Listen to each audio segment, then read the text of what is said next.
Shall we? Let's do it. Tex, are you ready? I don't know. Psyched. Is Tex ever ready? I'm fucking psyched. No, you're not. Was that profanity I know. That's on how, this podcast? That's how excited you are? Ladies and I'll gentlemen, put one quarter in the swear jar. let me apologize for my colleague over here who's totally insensitive to the youth listeners who should not be listening to this podcast. Well, those kids can go fuck themselves. Yeah, see? Listen, kids. You heard it here first. We are explicit Oh, we are? Yeah. on iTunes. Oh, then go ahead and do just you. You do you. lolly. But ladies and gentlemen, you're listening to another episode of the Premier Podcast in Strength and Conditioning. Ing. That's our echo. Ladies and gentlemen, There's no way. I'm the not doing it. hot line is open. And it is hot. It's piping hot. Yeah, we have this amazing thing called a hotline. It's a phone number that you can call in. Luke, what's the phone number? 929-464-464. 0. 929-ING. 0. And you can call in. You can leave questions about anything. If you want to know nutrition, training, a bunch of incredibly useless information about trucks, and some pretty amazing stuff about how to build the ultimate garage That's right. gym. John, I got a text message here. I know you did. This is literally That's why I prefaced that. This is literally a first, McQuilkin, in terms of, here we go. Power Athlete Crew. I love everything about Power Athlete and the podcast. I've got my wife, my parents, my coworkers, my triplet sisters, my neighbors, and my older brother all hooked on Power Athlete training and the podcast. This dude might be our number one advocate. Neighbors, triplet sisters, which McQuilkin, I think that may be up your alley. Triplets? Yeah, I like those odds. Oh, where'd it go? Why get told no once when you can hear it 3 times? I don't know. So there's one thing I need to know. My gym is shut down again. So Dun, dun, dun. my family is huge, and we are gift givers, and we're entering the holidays where there's going to be tons of gift giving. I never want to rely on a commercial gym again. I'm going all in on building out my garage gym. What do I need to ask for from the family and friends to build out the most epic garage gym on the block? And what do I need to invest in so that my family can train with me and we can follow any of your programs? Man, if only we knew somebody who was a garage gym expert that had looked at every piece of equipment and might have as much useless knowledge about equipment as I do. So true, dude. As you guys have heard ad nauseum, I grew up training in a garage gym as a 13, 14-year-old kid with a bunch of crazy implements in Zangus's place. And a dream. And when I got approached by CrossFit, it felt so familiar that, much like certain people going back to the closet, Tex, we needed to go back to the garage where it all went down. Kind of like Rocky going back and training in in Venice. You got to go back to the garage. So the garage gym has always held a very, very important, special place in my heart, and I love seeing them. And I figured we'd tap in our good friend from Garage Gym Reviews, Coop. Yeah. And have him a man who needs no introduction. Yeah, Coop Mitchell is on. And if you're not following Garage Gym Reviews, shame on you. And the reason why I thought Coop would also be a very a valuable voice here is, John, I think your version of a garage gym, a 4,000 square foot facility that fits 4 vehicles, a total welding shop, and then 3 base camps. It's over 5,000. And then 12,000 pounds of steel. That's the John Wellborn garage gym. I don't know if our guy here is going to be building that out. And so, Coop, I feel like you have to be one of the foremost experts in garage gym, do it yourself or purchase or anything, right? And obscure equipment. Yes. If you need if I said to you, hey, who makes the best trap bar? He's already done that review. There's so much. And I'll tell you, I'm a fan of the site, man. I always look because my secret goal is to come across the old time circus dumbbells. Mm-hmm. I want to have a full set of the Globe circus dumbbells. Mm-hmm. And I have this. I've looked at them on eBay. I've looked at them all over, and I just keep hoping that somebody will reach out to Coop and he'll be like, "Well, Barn, I got you." Mm-hmm. So, Coop, thanks for joining us, man. Yeah, thank you. That was a huge introduction. Thanks for letting me get a word in. I appreciate it. So the question is basically what are home gym essentials? And this is a question that everybody asks, and it's all related to budget. It's I've got a specific budget I want to meet. And then how do I build a home gym based upon this budget? It's almost the question we get most often. I'm a barbell guy. There's all these different camps and strength and fitness and everything. I prefer barbells. So I think the home essentials always starts with a barbell. So I would ask first for a barbell. I think it's the most important, but I would spend the most money, like percentage wise, on a barbell. I would not buy a cheap bar. That said, barbells today are better than any time in history. If you go back, like even like a decade ago, a barbell that was as good with like, you know, above 200K tensile strength, that had a nice like knurling, good diameter, spins or sleeves that spin, that'd be about $1,000. Today, you can get a good barbell just like that, that's made in America for under $300. Thanks to pretty much the, I would say, thanks to largely CrossFit. Yeah. That then ushered in the garage gym revolution. But I think it first started with CrossFit, like CrossFit growing. So I would say a barbell is most important. I'd look to spend around maybe $250 to $400 on a nice barbell. Get a nice general purpose barbell. I prefer something with like a center knurl that's going to stick on your back, because most people should just be squat, bench, and deadlift, and then you can throw other accessory movements in there. But those are like your meat and potatoes. Everybody should be squatting, deadlifting, and benching. Who's making the best barbell? I mean, obviously you got like the Alico bars at the top, and we got a few Alico bars. The Kabuki strength bars are really nice. Know, we've used, we got a couple of the Rogue bars, Westside bars. I mean, we have a pretty good collection.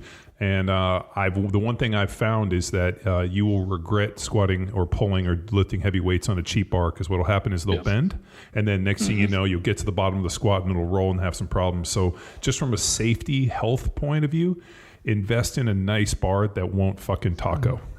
Yeah, definitely. Yeah, the best value bar, in my opinion, would be the Rogue Ohio Power Bar.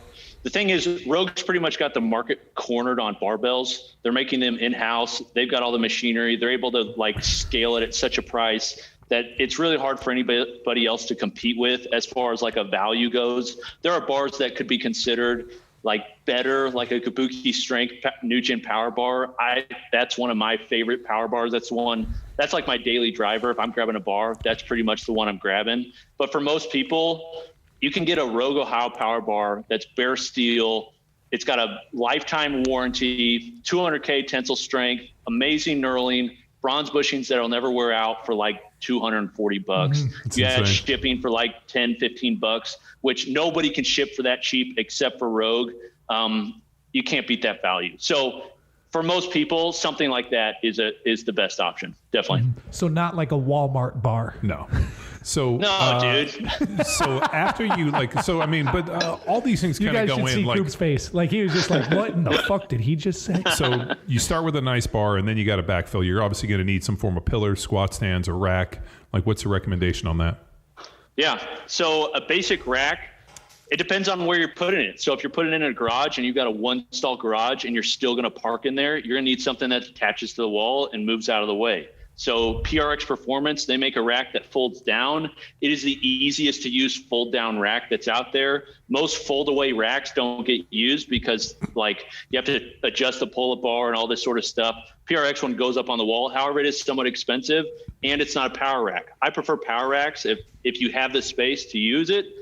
I would put a power rack in. They're safer. I hate having anybody bench alone without safety spotters. I've had friends who have, and I have a friend who had a nephew who, this is a sad story, but like he was in the basement benching alone, bar hit his chest, rolled back on his neck. His mom came down and he passed out, like gone like that. So it's a reality that benching alone by yourself without spotters is absolutely dangerous.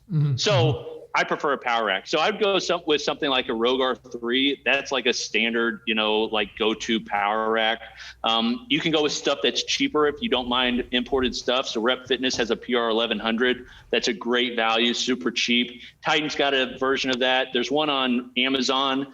It's the cheapest power rack that I think would have somewhat recommendation from us, and it's called the Pro Gear, like 1100 or something like that. It's like $270 shipped to your door. It's not great, but it's going to get you by like in this time period where it's really hard to find equipment. So the other one too, and I remember we used back in the day, we had Iron Mine squat pillars.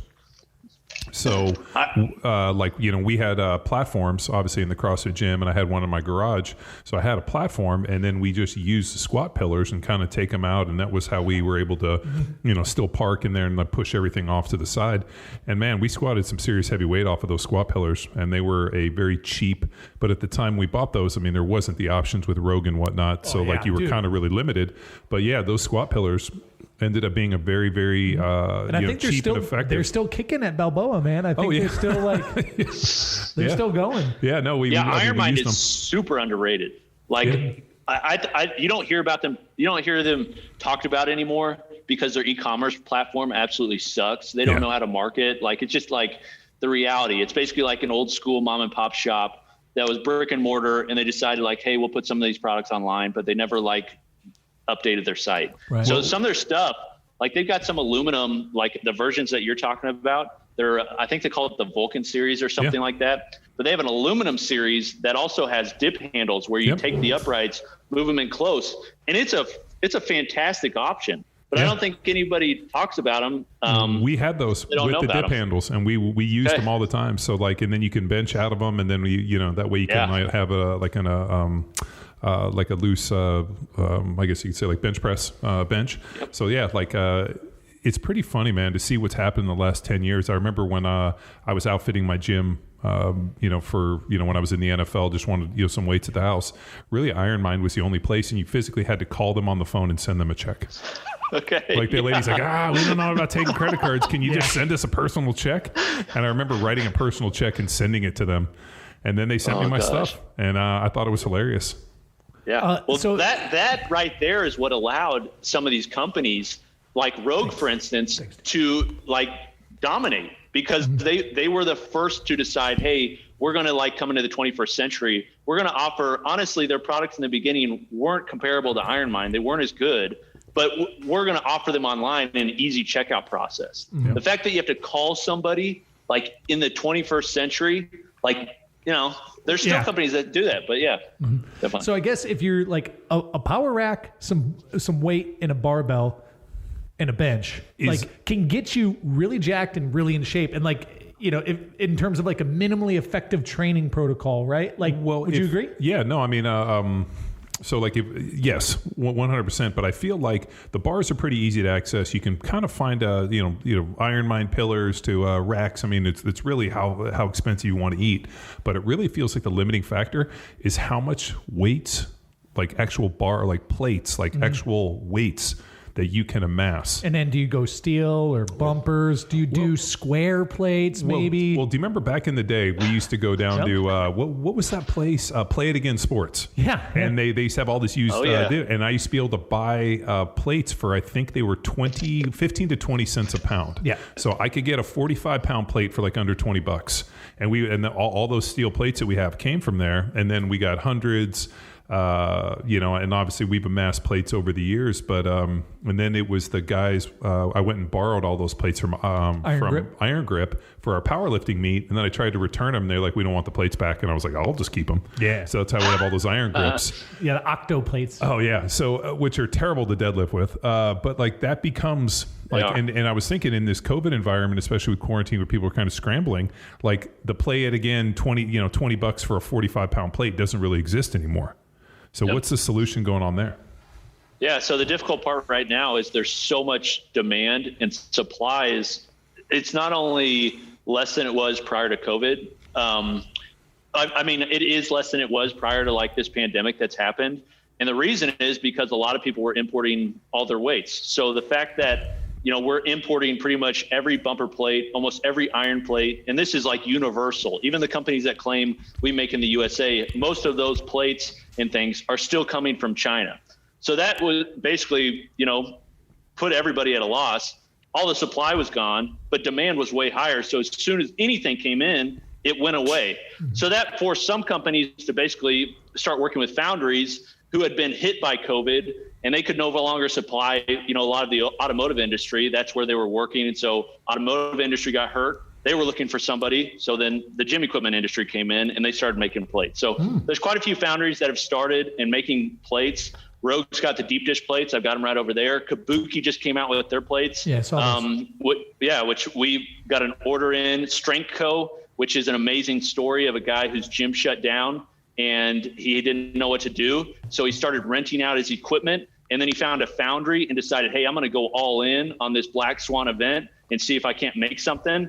And so he bought these, plate molds, and has been producing Iron 45s in the US, and they're amazing plates. So those are options. And then there's other options that are just kind of like off the wall. And one of those is like, there's these concrete plate molds, which we made a video of, where it's just like some sort of plastic tub. You put concrete in there. This is not a solution for long-term, but Bert Soren has said this when they came out with the off-grid rack. He's like, the off-grid rack is a wartime solution for a wartime. He's like, people still want to train. What's the best way to get people to train? Get things in their hands that they can use. And the easiest way to do that is use materials that are available. If iron's not available, concrete's not in low supply, and it's cheap. So if you want to take some extra time, DIY is the original garage gym. That's DIY is where it all started. I wish we could show Coop the barbell that I built that's behind me right here. I built this barbell from a bunch of stuff I got at the welding store. It was like, or the welding shop. They're end caps for big pipes. So I welded those together, sleeved the bar, did this whole thing, made it all deal, and we ended up putting holes and then putting rocks in it so that it was the guest. So on Amazon, it was like, I'm not proud of this, but I kind of am proud of it. Like spend, 90 minutes on Amazon looking for things that are heavy and like the lightest, like the cheapest per pound. And it was neon pink aquarium rocks. Pebbles. Yeah. So I wanted to use BBs. I was like, let's get buckshot. Let's do this. And it looks like it's too expensive. I found aquarium rocks. And it was like, man, I want to say it might have been 5 cents a pound. Yeah, we got.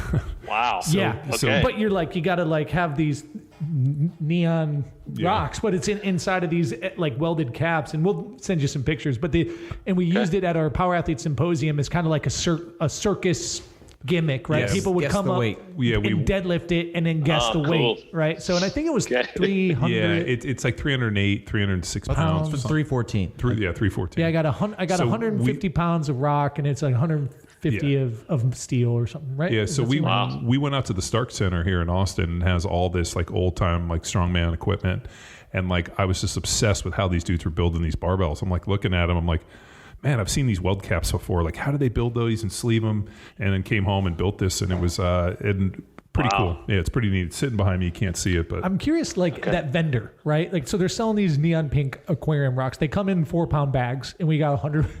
We like, who on earth needs 25 aquarium sack lunches? You forgot we filled the barbell with a funnel. Oh yeah. Yeah. That was okay. So we got we got a bar, we got a rack, we got some weights, we got some plates. You're gonna probably need some form of a bench unless you want a floor press, and then I would say probably a few heavy kettlebells. Well, I know you got a bunch of center mass bells, or maybe the Rogue ones. We have center mass at our place from Sornex. Same here. Center mass. They're better than Rogue's ductile iron. 1,000 times better. Those are, I really dig the center mass bells. What are your thoughts, Coop, on the economics behind the power blocks and like the adjustable dumbbell setup? Yeah.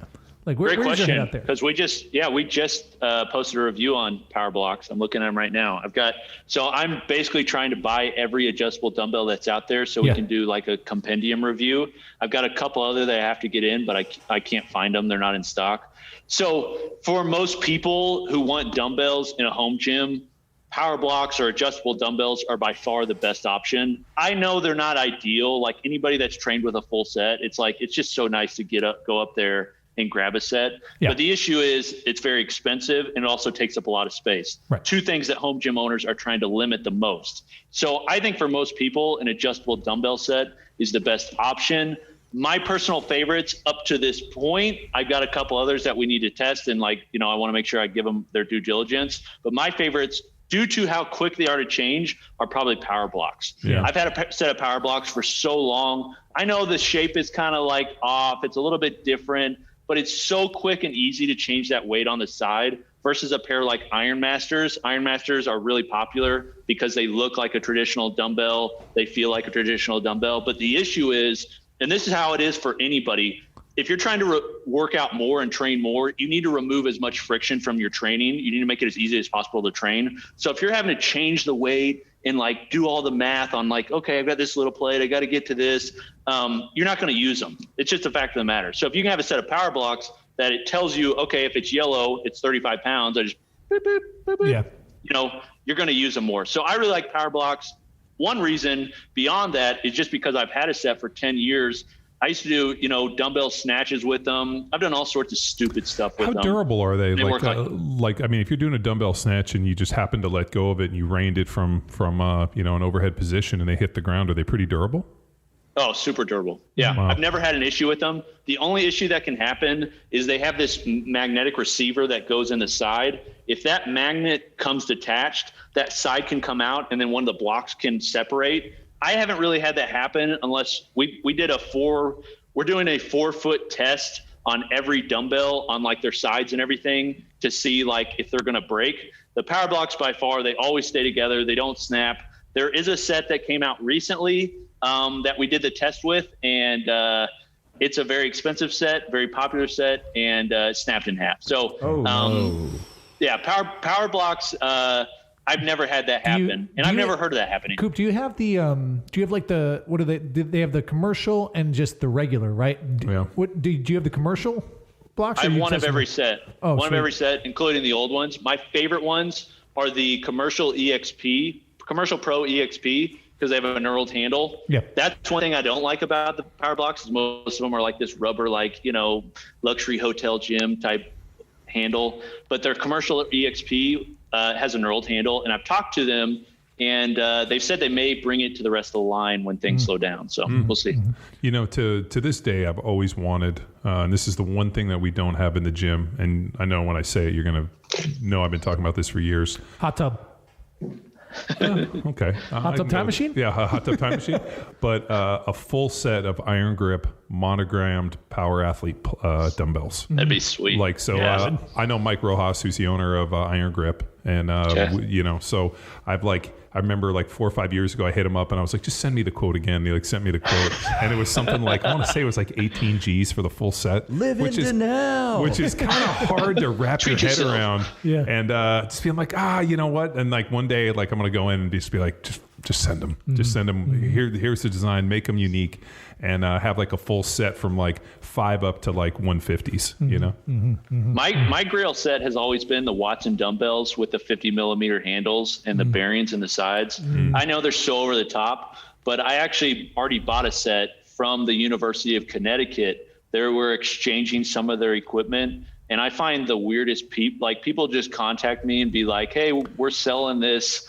You look like you are an idiot and buy a lot of extra stuff. This is why we're friends, because That's what people do with weird trucks, now all right? of a sudden people do this for trucks with me all the time. I'll get like these, Sweet. like, hey, like, and we always end up with weird stuff. But now what's going to happen? You get something weird, and you be like, let me send this to John. He's going to dig it. I mean, like, he's a sucker too. I told you, like, I think it was on your page where we were talking about safety squat bars. I literally joined this gym in Costa Mesa called Metrics because they actually had one of the original Hatfield bars. So I would go in there and use it, and then all of a sudden they sold, and they brought in these no-talent ass clowns called the 12. And I went in there and I was like, hey, where's the safety squat bar? And the guy's like, what? And I explained to him. He's like, oh, it's outside in the dumpster with all the other crap we threw away. Oh my God. I went out there and fucking fished this thing out of the dumpster. When the guy's like, you want that piece of crap? And I was like, yeah, it's got sentimental. I used to come in here and lift weights. I brought it home, and I was like, holy shit. Yeah, this is one of, like, this is the original one. It's the same one they got at Westside. It's the same one Zhang has had. And it's by far there's no handles. It's basically, you got to set your hands on there, and that motherfucker is brutal. It's dope. That place. That's the thing that. Go ahead. Go ahead. You're man. I was just going to say that's some of the things that I think people on the outside don't understand about people that are, quote unquote, like collecting equipment. There's like this nostalgia there. My nostalgia comes from my dad. He was a power lifter. He held a state record for squat, just to give you some context, for Missouri, a 750 squat at 220. So he was a strong guy, but he trained always out of our third car garage. And so I'd go out there and there'd be Metallica playing. There'd be just like guys out there. They're just, chalk everywhere. And I remember that in my childhood. And it was like, this is like these are superheroes, you know, this is amazing. And that garage is actually my last garage because I bought the house for my parents. Whoa. And I was like, I'm not going to let this garage live down. So then I rebuilt it. But I have all that nostalgia from my dad and all this welded equipment. He had this reverse hyper that they welded together. They called Louis, and like he had these deadlift secrets videos from Louis and Powerlifting USA magazines everywhere. Yeah. But that nostalgia is like, that's what like I love, you know. It's like I look back on that when I'm buying like different equipment. It's like, but the hobby of it is also so beneficial because it's also improving my mental and physical health. Yeah. This isn't like video games where I'm like buying like movies, you know, which is okay to have a hobby if that's what you want to do. But this is not only a hobby that's like fun and nostalgic for a lot of people that are into strength, it's also really beneficial for your life. So I think it's cool. Constructive for sure. No, I mean, when we moved to Texas and we built the new Power Athlete HQ, you know, we went all in and had Sornex, you know, give us their base camps and the whole deal. And it just was like, I remember when we were assembling them, all I could think of is like, my kids are going to lift weights on these. Like these things like are never going to break. They're never going to go away. And as long as lifting weights are cool, they're going to be some of the best. So, you know, I always think with a lot of this stuff, I've never regretted buying a nice piece of equipment. I've only ever regretted going cheap and buying like crap, like those adjustable dumbbells. So I couldn't justify buying like I think it was what was it, 130s, 140s, and 150s on the dumbbells. Oh yeah. So I got the ones with all the little plates, and you got to like put them together. And like the amount of times when I've like got stuck and dumped them, and the thing's broken a plate, I'm like, fuck. I was like, you know what? Like if I had known, like I shouldn't have cheaped out. And I remember exactly how I did it. I was like, you know what? They're too expensive. I don't want to waste the money. I'll just get these adjustables. And I've never regretted buying a nice piece of equipment. Mm-hmm. But I've definitely regretted cheaping out. Yeah, definitely. We have a phrase we use. It's called buy once, get slapped by your wife once. So if you buy once, like, you know, you're not. Interesting. Yeah. I from experience, you know. So, but if you're going to buy something, buy it right. This is not technology. That's the thing. This is not technology. You can only improve a dumbbell so much. You can only improve a squat rack so much. It's steel. So if you buy it right the first time, you're not going to have to keep buying. Like buy it good, buy fewer things, but buy better things. And you're not only will your experience be better, but you'll never have to buy another one, and you can pass it down for generations. Mm-hmm. Yep. Mm-hmm. Yeah. I remember, man, it was like a month or two ago. I pitched Ashley on potentially like the power blocks. She's like, the what? How much? And I'm like, Ash, here's my wife. And I'm like, so you used to be able to find that stuff new, used. You can't find anything used anymore. And they were sold out. Like I was ready to like go for it anyways and be like, you know, not now that I know, like buy once, get slapped once. It's just kind of the thing. I might just do it. You know, and just if they were in stock, put it on the game. Yeah, dude, but they weren't. When you sent me when you were looking at them, you sent me the link, and I was like, oh, these are pretty cool. And I got on there, and they had none, and so I shot them an email, being like, hey, is there any way that we can do anything? And they were like, totally blew me off, and I was like, F you, Power Block, dude. Hewitt from Team Builder. Yeah, I was talking to him, and he found a pair of the Power Blocks from just a college, $200 off of Facebook Marketplace. This was during the pandemic. Oh, so they didn't know what they had. No, dude, I remember. So my buddy's dad in high school owned a health club that shut down, and what was his deal? They were just fire sailing all the equipment, but he knew that I played football. He's like, hey, you interested in some dumbbells? I'm like, yeah, why not? He's like, well, I have dumbbells from 2.5 to 120. He's like, if you want them, you can come get them. But he's like, you can come get them, but you have to get my son working out. He plays tennis. He's getting out of shape. He's a video game guy.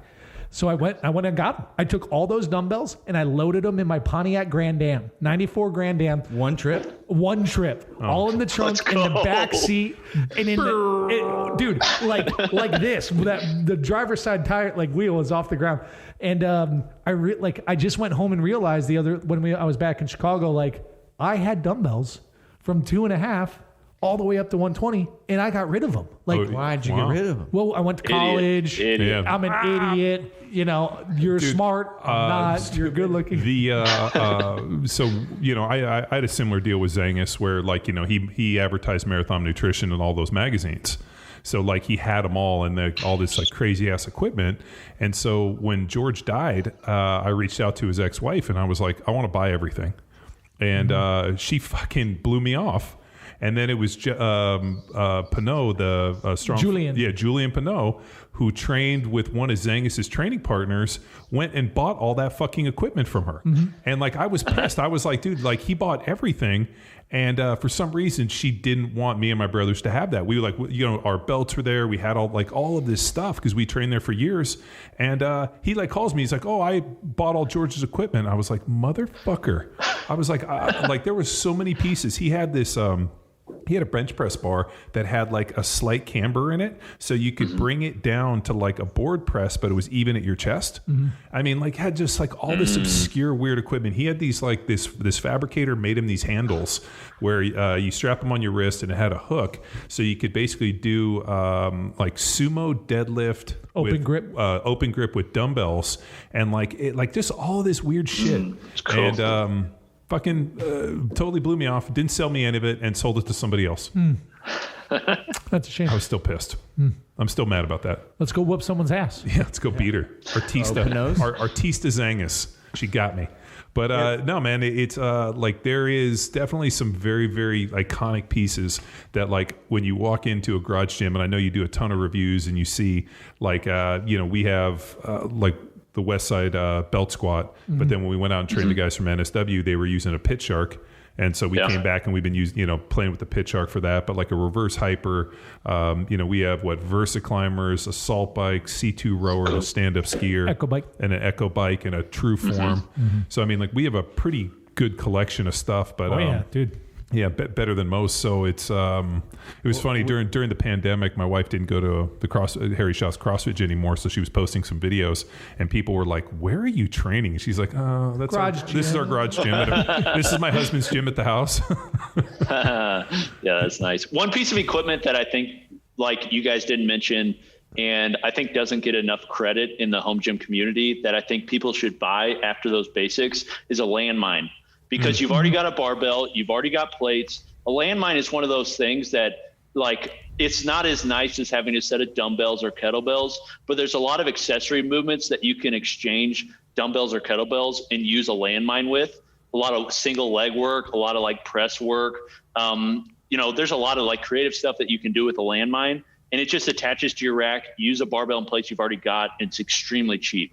So that's another one I would add to that. Have you? I think it might have been on your page or somebody else's. Somebody had like an attachment for the landmine that kind of went here. You could load plates this way, and then it had like you know, metal, I guess, with pads, so you could actually do almost like that. Did I send it to you? Like a hack squat. Like a hack squat. It was actually that whoever made that piece hit us up showed us a bunch of videos of some athletes using it. So somebody marketed it to us. Yeah, we need to reach back out because as I was watching the video, the only thing I could think of was Cal Dietz's single leg active foot squats. Like that movement and the way that it kind of pitches you so far forward, you can get a ton of positive shin angle. And like, I thought that was a pretty interesting one as I look in it. And then I hit up Sornex and I was like, hey, you guys got one of these? And they actually sent me the schematics for one that they drew up in CAD. And I was like, can you send me the length and the width? What kind of metal is that? Is that 2-inch? I can totally, I can totally fabricate that. So next time I go to the metal shop, I'm going to buy it and build it. That's sweet. Yeah, it's called a Linebacker Pad. So they go on the shoulders, and then sometimes they'll have handles out front. So you can use it for like maybe cleans and things like that. Yeah, they're pretty sweet. The company who came up with that is based in Australia, I think it is, or New Zealand, one of those two. It's an expensive piece, but there's been a couple of companies that have copied it, if you don't mind a copy. Yeah. What, man, the one thing we're really struggling with, somebody sent us a trap bar, and I absolutely don't like it. Is it open-ended? Yeah. Yeah, it's open-ended, and what they did is it came in two pieces, and then you put a sleeve in and you bolt it together. The problem is the sleeve is totally bent, so when you lift, it flexes. And then the other thing, too, is the handles are fixed. I always wanted a trap bar that had adjustable handles so I could figure out like exactly, because for me, like if it goes too far out, it kind of hits me in a strange position. So I wanted a little more under. So I always think with a trap bar, if like you could adjust the handles, you could almost find like the perfect position for each person to pull from. Yep. So there's a trap bar from Prime Fitness that has handles that come in and out and up and down. It's expensive and it's open-ended, but that could meet that purpose. Kabukis, although you can't do that without unbolting the handle brackets, they come with multiple handle brackets, so you can adjust it. It's not like quick and easy to do, but it can be done. And those are two that I'm thinking of that can do that. I really like the Eleiko trap bar. That one's one of my favorites. The Kabuki trap bar is another one of my favorites. Both those are great. I think Eleiko really missed it though, because that trap bar they came up with could also be used as like a cambered squat bar. I've used it as a cambered squat bar. The issue is the handles are kind of narrow, so it can like hit your thighs.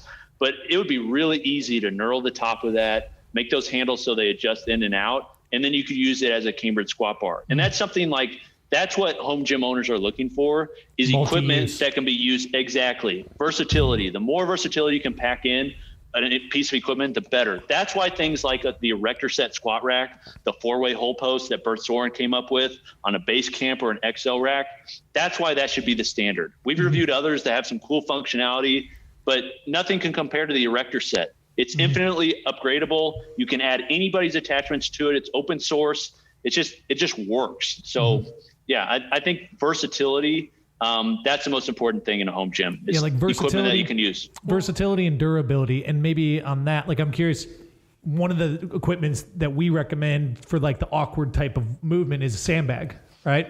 The fillers are cheap in terms of price per pound, and movements are infinite. You can get pretty jiggy. I mean, if you just had a barbell, you had some weights in a rack, and you had maybe 1 or 2 heavy kettlebells and some sandbags. Everything from dynamic sandbag push-ups where we go from side to side. I mean, you can do today I was doing weighted vest Bulgarian split squats, but you can do with those in a zercher, put them on your shoulder. You can skip, stop, and lunge. I mean, there's so many variations, and I think the problem, and something that we were talking about offline, is I don't know if people are in the training mindset for creativity a lot of times. So they almost have to be shown a little bit. Yeah, just tell me what to do. Yeah, tell me what to do and be like, hey, you know what? With the Third Monkey program that we put out, which was our steer program when COVID hit, here's what you can get at Home Depot that can effectively get you closer to, get you by. Yeah, can get you by. But what we're seeing now is, with this advent of the garage gym, the age-old ideas of just getting a barbell and some weights, people have gone way fucking past that. And now it's I'll see these pictures and videos, or people will tag me and shit, and I'll look and be like, fuck, that guy's gym looks fucking pretty good.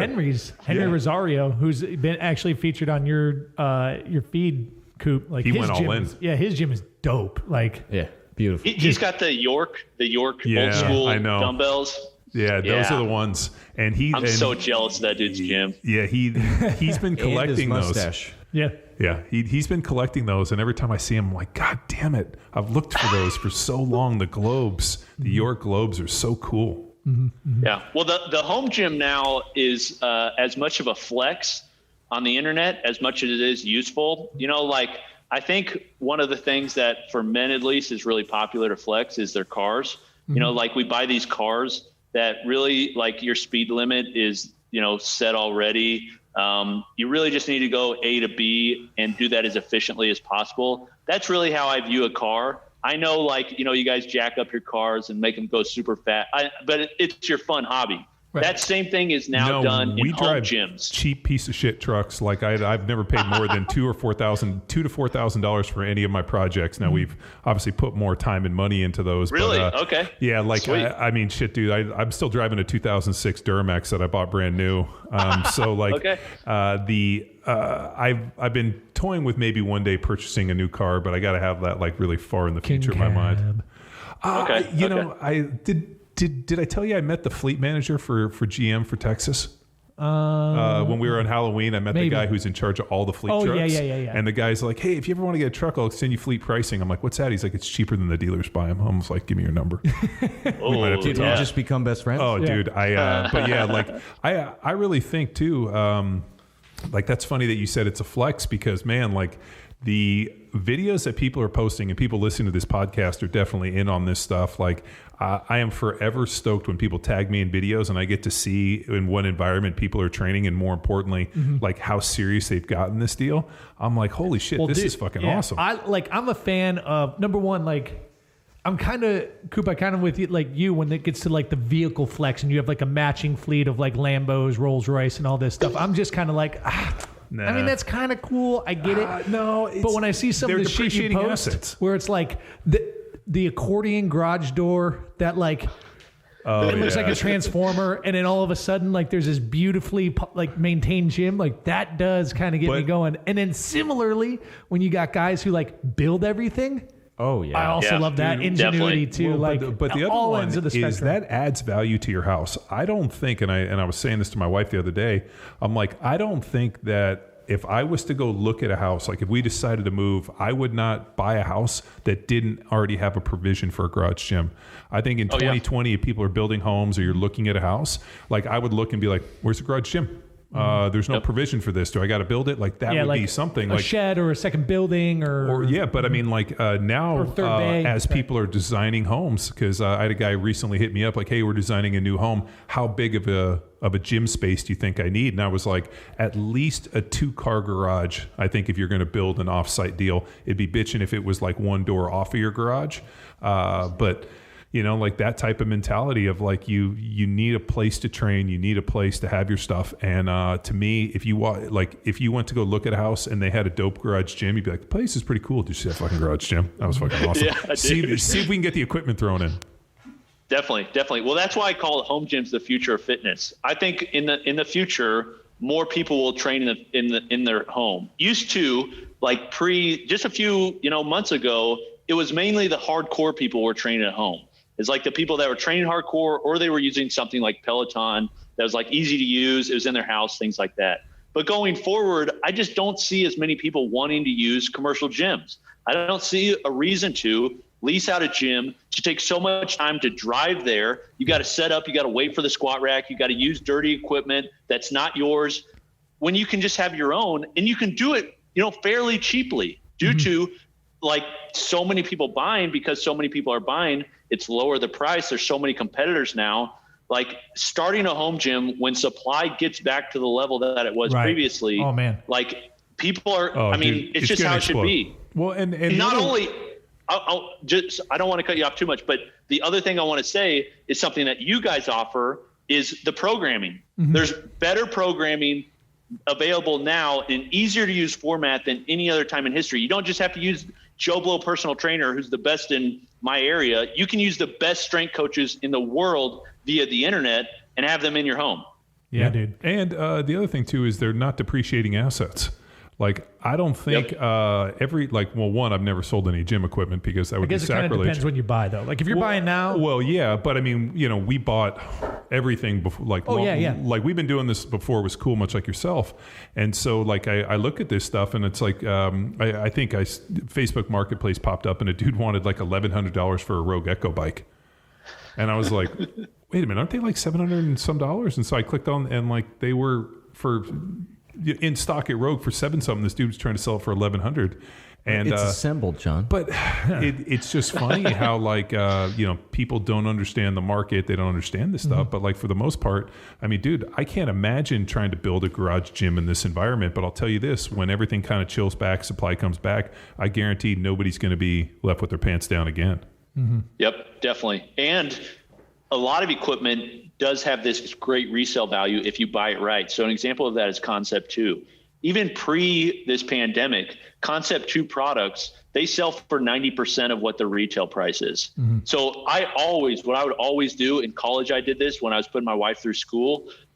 This is like one of my side hobbies, just hustling, is I would buy Concept 2 products. As soon as they came on, I had all these notifications set up. Whereas if one was posted on Craigslist, Facebook Marketplace, or any of these others, it'd send me a notification. If I could buy one for less than $700 and they retail for $900, I'd buy it and I'd flip it. And I could sell that thing so quickly because it's just a good product. It just lasts a long time. They don't break down. They have the brand name value. And there's a lot of products like that. If you buy it right, like an Eleiko barbell, a Rogue squat rack, a Sorinex squat rack, anything Sorinex, those types of brands, like if you buy it right and you decide later on you want to upgrade or sell it for whatever reason, you're not going to have a problem to sell it.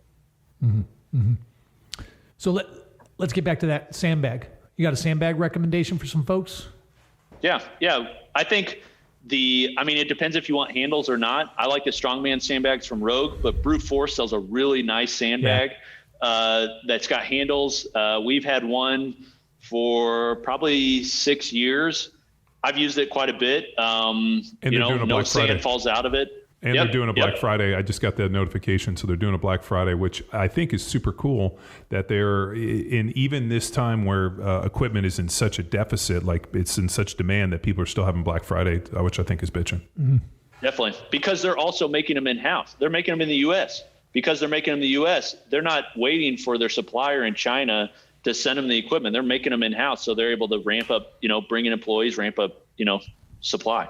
Have you ever messed with the Top Squat? Do you remember the Dave Draper Top Squat? Did you ever see one of those? Describe it. It's actually Sornex makes them now for Dave Draper. But what it is it snaps on, and then you're able to back squat like this, and kind of have it so it can convert any barbell into kind of a safety squat, so that you don't have to get your hands back. I mean, I've had one of those, for forever. And I always thought, like, because people are like, oh, safety squats and this, and I'm like, dude, check out that Top Squat. Excellent piece, and if you guys know who Dave Draper is, the Blonde Bomber, you can go check him out too. So, and I know they make it for him, so that's a good piece.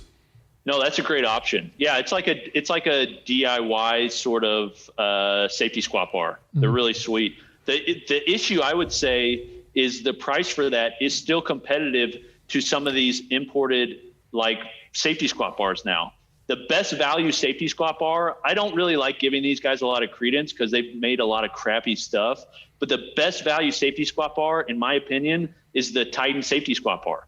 All they did was they took the Elite FTS safety squat bar, and I feel bad for Dave Tate, and they did the exact same thing, knocked it off. They actually improved it in one way by making the sleeves Olympic size, so you don't have to use axle collars. But other than that, the camber angle's the same, the handles screw off, they have the same exact grip on them. The foam is very similar. They're using a carpet top pad, but it's selling for less than half the cost, including shipping. So it's like, if you don't want to go that route, like you don't want to support imported cloning products, then you shouldn't buy it. But if you don't mind, it's a great option. The other great option too, and I was going to hit you on this, is the guys from Spud Straps. They have so many interesting garage gym, like things from like lat pull downs. They actually have a safety squat where you kind of wrap it, and I actually bought one just because I was so interested in it. But it kind of straps around the bar and has these kind of straps that come out, and it's kind of portable. But man, I think the guys from Spud Straps, everything that I've gotten from them, we use, and I absolutely can't imagine. The quality is so good. I mean, on my monolift, that's what I have for my safety squat or safety straps. And we use them for farmers carries and whatnot. I mean, I know we got a bunch of their handles for the lat pull down. Oh, yeah. I mean, those guys are ahead of the game as well. Yeah, they've got a product that they came out with, I want to say 5 years ago or so. That's basically a pulley system that allows you to attach to a squat rack and then use it for lat pull downs, low rows, that sort of thing.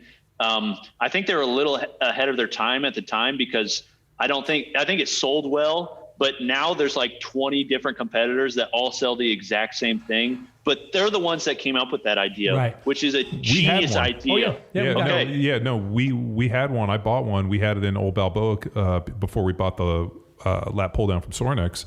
But at Little Power Athlete in Costa Mesa, we used the shit out of that thing. Oh, yeah. Yeah. And it's not as good as a full cable stack, but most home gyms don't need or will ever have a full cable stack. So if you just want to add some, triceps, some pulls, stuff like that, something like that is a great option that you can have for super cheap. Mm-hmm, mm-hmm. And there's got to be a DIY. I mean, it's not a totally sophisticated system. It's cable and pulleys. Yeah, I mean, you could probably jiggy something up. I think you could weld the handle. If you can weld and you can bend some metal and you can, do some basic fabrication, all this stuff is relatively easy to make. Mm-hmm. The only hard part would actually on the Sornex racks is the drilling of the holes. And I know this because I was like, I could probably make this. And I looked and then I was like, fuck. Well, the amount of time I would spend drilling these holes. We drilled the holes in Roger's rack at Balboa. Do you remember that? Yeah. We had to get that mag drill. Yeah. And so we had one of the guys was an epic fabricator. And we had these visions of having drilling our own holes in these racks. So the way it worked is before Rogue really got on their shit in terms of building these like big kind of like multi-structure, like multi-pull-up thing. I had my buddy who builds, he actually chopped my 50 Merc, come in and, did a drawing, and he's like, yeah, I can fucking build this. And so he built this massive erector set that was in old Balboa, or in the second Balboa. And it was like this huge thing, like took up like 9 pull-up stations. Oh yeah, it had to be 25 feet wide. The flyaway monkey bars. Yeah, we did all this crazy shit. And then when we moved to the other deal, we just basically cut it in half, and then just like smashed it up to go against the whole length of the wall. Mm-hmm. And so we had Roger, who was one of our buddies, who's actually the guy who got me into welding.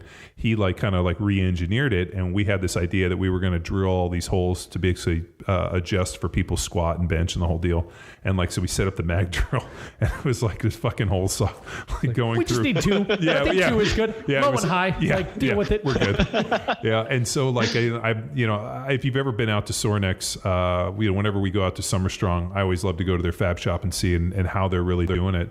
But I mean, all of those square tubing for the racks, it all comes laser cut ahead of time, and it's pretty amazing seeing the quality at which they're doing stuff. I think it was Bert posted it up, but they just did a stainless steel base camp down in the Bahamas outdoors, which people were like, oh, it's really cool, until they realized that all of that has to be hand TIG weld. So anybody that knows anything about the welding process, MIG is almost like icing a cake. As you hit it, the wire comes out. With TIGging, you have basically a pulse, and you feed it in with a filler rod, and that's dramatically more time. And the fact that they built a full stainless TIG welded rack, like my heart went pitter patter, and I was like, holy shit, that's some next level shit. Yeah, they actually have a stainless base camp at their facility at Sornex now. They took it to CSCS, I think, as a showpiece, and they left it there. I've always wanted one. They're amazing. Yeah, I love stainless. Stainless is the ultimate material for a garage gym, just because it doesn't corrode as fast as everything else, and it doesn't need a coating. For barbells especially, you're getting the knurling exactly as it was meant to be if it's a stainless or a bare steel bar. So throwing Cerakote and all these other zincs and things on them is fine for corrosion resistance, but stainless, man, it just feels good. It looks good. It lasts a long time. Big I like fan, when the definitely. bars get rusty.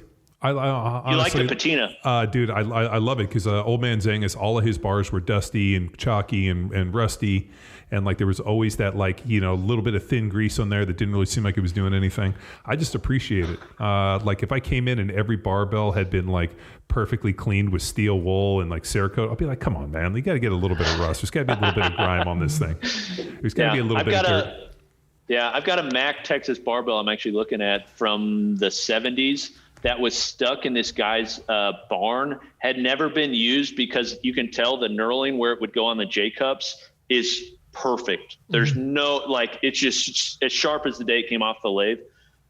Still there, but what we did was we made a vinegar bath, and we soaked it in vinegar. This thing was so orange, so rusty. We pulled it out, and it looked brand new. It was so nice. It started to patina over time. We just keep throwing oil on it.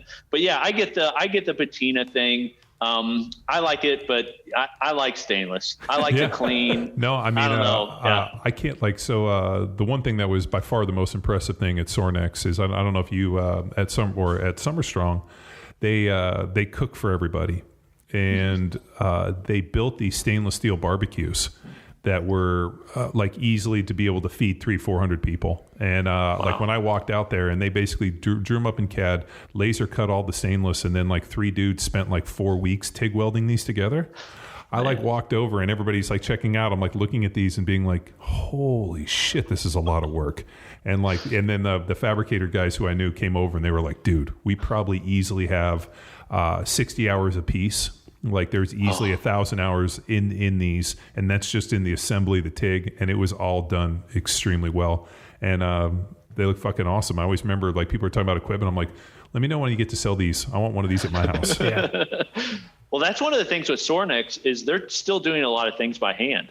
They're not using as many robotics or machinery as, say, Rogue, and that's why Rogue's able to offer lower prices. But Sornex, they're more about custom, smaller jobs, not like this crazy high volume. So that's why, like today, people that are looking for Sorinex for home gyms, when Sorinex was really never designed to be for home gyms. They look at it and they go, man, the price difference is so great, even though it doesn't feel that much different. But that's one of the big differences is Rogue was going after the home gyms, Sorinex was going after universities, and they've kind of clashed where now Rogue wants to go after universities and Sorinex wants to come into home gyms. And it's just like, I've said this on the podcast to Bert and them, like, if you walk into a college or an NFL or like a major professional sports team that doesn't have a full fucking Sorinex build, I'm like, oh, what happened? Like, you didn't have enough money to spend. Like, you should have, like, it's pretty interesting. Like, and it's just totally on accident. Like, I walked in, I was just down at Flexi a couple weeks ago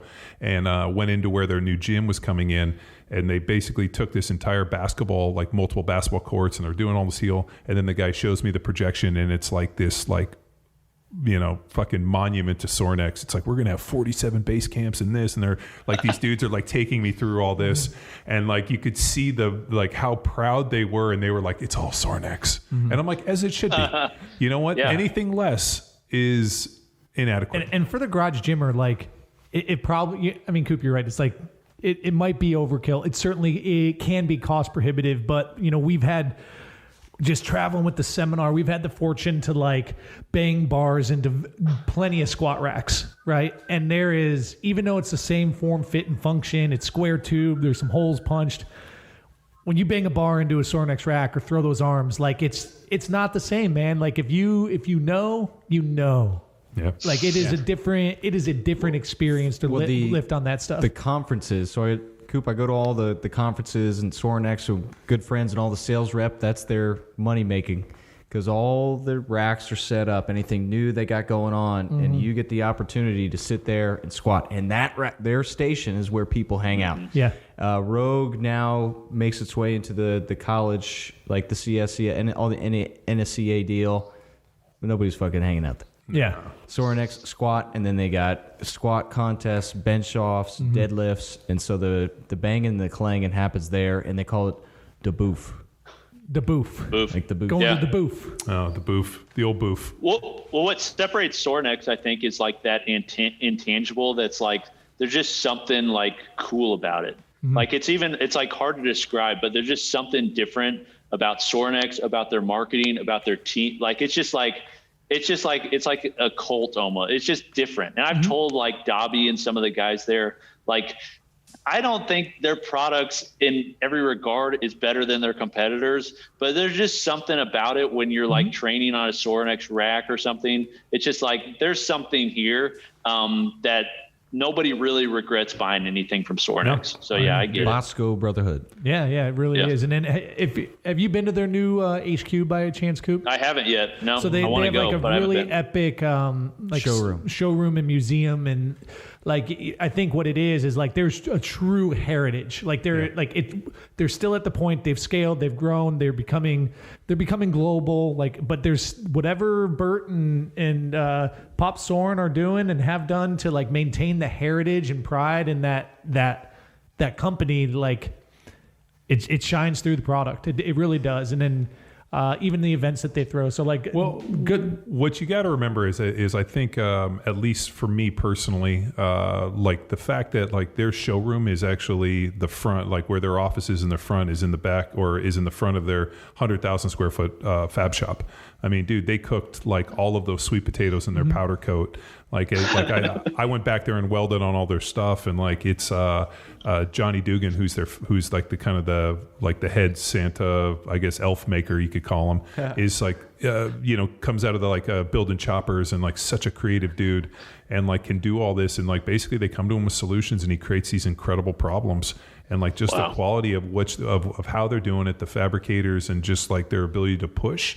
And then people come to them with these crazy requests, and they're like, no problem. And they just fucking knock it out of the park, which allows them to R&D stuff in real time. And I think that type of application is really what's pushed them. I mean, they have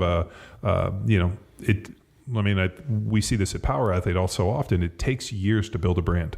and especially brand loyalty. I mean, we've done it in, let's say, 10 years. Those guys have been cranking and doing this for 40 years when, Bert and those guys were welding on Harbor Freight welders in their garage. So, I mean, like, there's there's definitely a story for it and a kind of a coming of age tale. But, anything good, it takes a while to build that. And, that's why, we've always been, good friends and partnered with them on numerous occasions. Awesome. Yeah, their time from design or idea to market is one of the quickest that I've seen. The off-grid rack's a perfect example of that. From what I know, it was like 10 days from the time they had the conversation, hey, we need to get a rack for the home gyms, this is kind of what it can look like, to it being for sale on the market. That's kind of unheard of in this industry. Yeah. I don't hear of anybody who's doing it that quick. This Bulldog Pad, for instance, which I absolutely love, we did a review on it. That's an example of them being people that actually train with things, because a lot of these companies, and this isn't like, across the board, but a lot of them don't really even train. Like they don't work out. They don't use the equipment. Like they're sitting in boardrooms. They're like trying to figure stuff out. Sorinex, they're an example of guys who most everybody there is training in some capacity. And so they're able to come up with solutions like the Bulldog Pad. That's one of those things like, why didn't anybody else ever think of this? What's it for? That's so simple. What's it for? So the Bulldog Pad is just this small piece of foam basically that sits along an upright, and you can use it instead of an adjustable bench. It's just really small, really compact, and really easy to use. I often use it for like presses, or I'll use it for like adjustable bench dumbbell rows. It just allows some like proximity support. But what's so unique about it is how small and quick it is to use versus like an adjustable bench, you got to roll out, everything like that. This just attaches to their squat rack, comes up, and you can use it at all these different angles. Yeah. So like think, you pick it up. Yeah, I've seen it. Yeah, no, every time we go out there, I mean, we, obviously we missed Summer Strong this year, thanks China. But Summer Strong 20 or Summer Strong 21 right around the corner in May, and we will be there. Yeah. Cool. As a sponsor. Coop, you should definitely circle that. Yeah, dude, you should. Once it's released. You can come and hang out with us and our power athlete cohorts that just dominate Summer Strong. Yeah, Coop, what's your problem, bro? I'd love to go. I was invited to the last one, and I think I had we just had a baby or something. Oh. So there wasn't likely excuse. I've got 3 babies, dude. My wife was ready to pop, and I was just out. How many kids you got? You got 3? I've got 3. How old? I got 3. I've got a 3-year-old, a 1-year-old, and a 2-month-old. Oh, I'm in the thick of it, baby. Yeah. Dude, I want more. You are in the heavyweight fist fight of your life right now. That's good. He seems to be doing fine. Look at all this equipment. Look at these rosy cheeks. He's got equipment. He's got a big mustache. Amazing stash. Just a couple guys with mustaches, babies. He's got no bags under his eyes, which means he's not getting up in the middle of the night. No, my wife does all that. She knows, like she doesn't have to work. So I take care of all the expenses. She takes care of the babies in the middle of the night. So it's nice. Roles and responsibilities. Where are you based out of? I'm in Missouri. So I'm in the southwest corner of Missouri, specifically Springfield, which is the 3rd largest city in Missouri. So I've lived here. I was raised here. I moved to St. Louis and lived in St. Louis for a while. I played ice hockey up there, and then I moved back and got married and nesting for sure. Nesting. Coop, we're on the precipice of the garage gym rebellion. Here's the app. There's an app now. Let me know if you think this is going to be viable. You are the pulse of the garage gym. Okay. It's kind of like Tinder or Grindr. Oh gosh. But it's training partners. And like you list your gym setup, and like there's kind of it could be like multi-use. Like let's say, hey, Coop wants some training partners.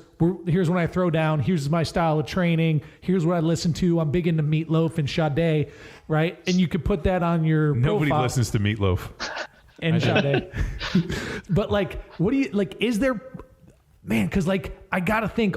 There's a bunch of people in my neighborhood. If I had a garage gym and they knew I liked to bang weights, they would come train with me. Yeah. But I don't want just any donkey. Go ahead.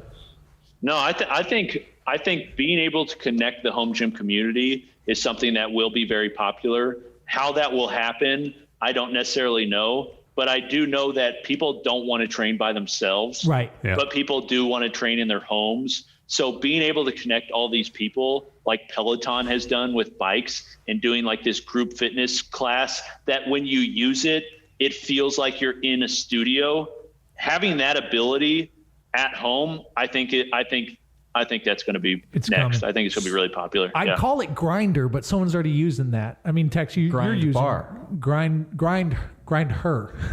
Meet me at the bar. Is it called Meet Me at the Bar? Ooh. Bar bending? Oh, bar, like that's Hunters. a pun. Yeah, it's like a bar and Bell. a bar. Bell. It's happening. We got to connect them. We got to bring the people together. You know, that's an interesting piece. I mean, something that we've, I know we were rapping a little bit about programming and some of the programs we offer here at Power Athlete, which is pretty interesting because we have like some full service programs, but also some austere like Third Monkey, and then, some other programs like Field Strong Jack Street, which, you can do in a global gym. You can do them in a, garage gym setting. It's really just kind of how well you want to eat in that respect. But I wonder if there's like a way to, like pair people up not only by garage gym but by a program. Like could you reach out and find like power athletes in your area and like these people are training and doing this, so that like, because I always think too, like the harder part of people coming to train, and we've had people show up and they're like, well, what are we doing today? And you're like, I don't know, what are you doing today? Yeah. So it's nice if they're following like a similar program, so they have their kind of similar indoctrinated in, and then you don't have some weirdo who shows up and is like, well, I do yoga but I want to learn some barbells, and you're like, I'm looking for fucking training partners. I'm not looking to personally train people, which I think of kind of invariably. That's the risk you got. Yeah, right? That's the risk. Then people are showing up and being like, well, I don't know much. And I always think that there's a part of strength training is mentoring. Like I think there is a piece of mentoring, but mentoring is different than personal training. Well, that's why. So here's the thing with grinder or whatever we're calling it. So you get your match. I'm looking at you when I say grinder. Why? What's that? So you get your match, and we're not swiping left or right. You're swiping up or down. That's the thing. Hey. Okay? So you like down for, I don't know yet. We're going to figure You it mean out. back to front or front to back? You don't just invite them to your home gym first. You got to Is your go. profile picture like your bicep, or is it your home gym? Good question. I'm going to go with home gym, but you don't bring them in for like, I'm with you, John. So people are going to want to come over to your house just because you have a dope gym, even, but like, No. There has to be a little bit of qualification. Like, yeah, you have to go, like you go to coffee first. You don't just show them where you live. They start showing up all the time. Well, that and also, what if? So it's coffee, then it's dinner, then you go to a movie. And if that's the 3 checkpoints, Coop. And if you, like, they get to pick the movie. And if you don't like the movie, they don't come and train. It's just that simple. Is this? Yeah, am I wrong? This is the next great idea, like Woof from The Office, Ryan's social media network. Absolutely genius. But I mean, as stupid as an idea that is, I think it does have some viability right. in that, like, connecting people. I don't think in person. Right. I think like people want to train in person, but I think a way to connect people who have similarities in the way they train, say they're following the same program, and being able to connect them via video so it feels like there's somebody else there. I think that will be viable. And the way it's going to be viable is being able to track metrics real time. So like bar velocity, being able to like program based on the bar velocity, being able to program based upon like heart rate, like Whoop band, stuff like that. I think that's going to be the next iteration. I think we're going to see AI come into this space, and it's going to like take place where people are going to like be doing a set in real time. The program's going to be able to tell them, hey, based upon your bar velocity, you're like, you went down, you're a little bit slower. How about we lower the weight, or how about we do a few less reps here? I think that's going to happen. Yeah. And I think that actually, I know it's going to happen. There's a couple companies I'm testing right now that they're working on it. And it's not even going to be bar velocity. Like it's also going to be bar path. Right. Yes, like there's going to be bar path. There's going to be velocity within certain points. What's the one we just got? The rep one. Yeah. So we just ordered, even though we ordered it a couple of years ago, it just showed up and haven't necessarily broken it out to start using it, which I figure I'm going to do sometime in December. But the ability to be able to track movement, but then you also have to have somebody who knows what efficient movement looks like. Certainly. So but this is where I think where it'll come in is it'll come in with like AI will be able to track biomechanics and be able to tell you how good you're doing. For instance, we're testing something right now called Tempo, which is like a VC backed tonal Peloton type service for weight training. It's not ideal, but they're using 3D cameras and AI to track like where your knees are in relation to your hips and things like that. And it's not perfect, but this is the first iteration.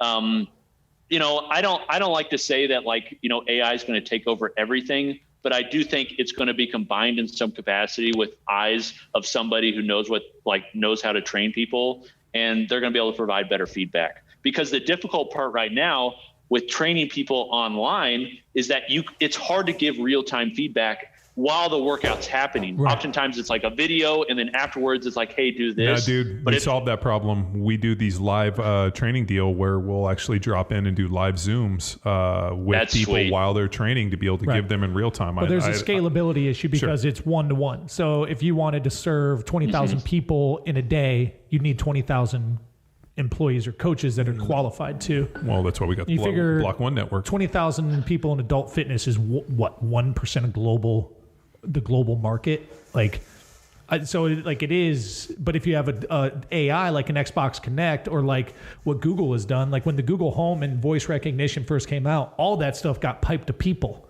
So those people were like doing the QA/QC on this voice recognition long before they ever launched the home. And that was like a 2-year process to like build the Google, what do they call it? Like voice engine. But that was because like you were saying, Coop, like there's people behind the scene that are building out the artificial intelligence. So like eventually there's only so many positions a body can get into, right? And so many trends, like it is finite. So you theoretically could build out the case, assuming you can monitor 3D movement, which can, like Xbox Connect could do it fucking 5 years ago. Sure. You know? Well, and I think it was 4 or 5 years ago, I got invited to go up to Nike, and they were using Xbox Connect to do FMS.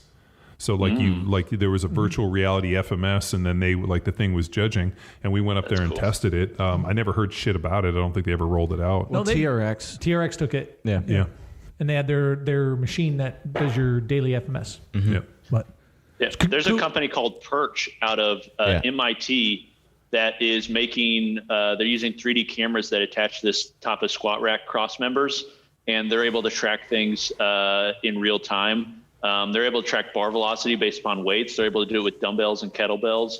And they're working on things like that. There's other companies that are doing it too, but I think it could be popular. But to John's point, like the intuition of a seasoned coach under the watchful eye of a seasoned coach, right? Like, but the point there is like accessibility and scalability.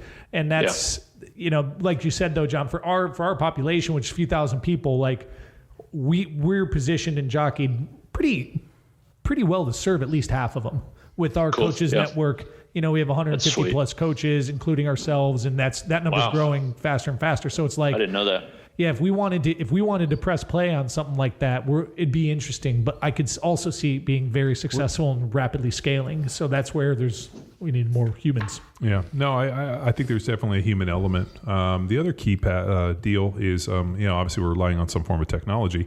Like the one thing I had an interesting deal we were doing. I'm helping a guy work through an injury with some pull-ups, and thank God he's a cop, so they were training in their police department, gym. So there was a dude they had holding the camera. Thank God. Because I can't imagine, as I was watching this whole thing go down, I'm like, fuck, I should have told this guy to get a tripod. Like, how is he going to do it? Is there something you can put on your phone, like a magnet, so you can stick it in different places on the rack? And so I started thinking of all the solutions of how do you get the phone in the right place for me to see him? Thank God the dude I was holding it. I'm like, hey, move over. Let me see this. Let me see this. So that piece was important. So I think there's some limitations, but for the most part, with all this stuff, I mean, like you said, dude, it's either some form of coach match where you're getting you there and you're having training partners, because I'll tell you, training by yourself, I think will only get you so far. At some point, you got to have some people breathing down your neck and pushing you. Coop, do you have training partners? I have friends that will come over and train. Definitely. Sometimes we're on different paths, like we're using different programs and things like that. But yeah, I mean, it's hard to, I've been trained by myself in some capacity, not every day, but in, some days it's like I'm by myself for quite a while. So I'm used to revving myself up, but I'm not revving myself up the amount that I would be if I was competing against a buddy who's in the gym. I can always tell when there's a friend over and we're training, it's a different level. I don't know if it's just because I want to be alpha or what, but yeah, I mean, you can't replace it's hard to replace the gym environment at your home without somebody else or some sort of external motivation. Right. I don't care how disciplined you are. It's just difficult.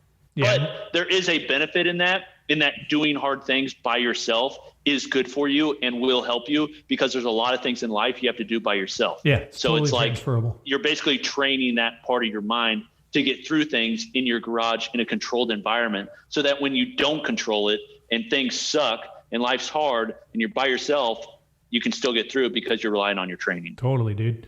Coop, let's get into, I don't know how I want to approach this, and maybe you don't want to talk about it.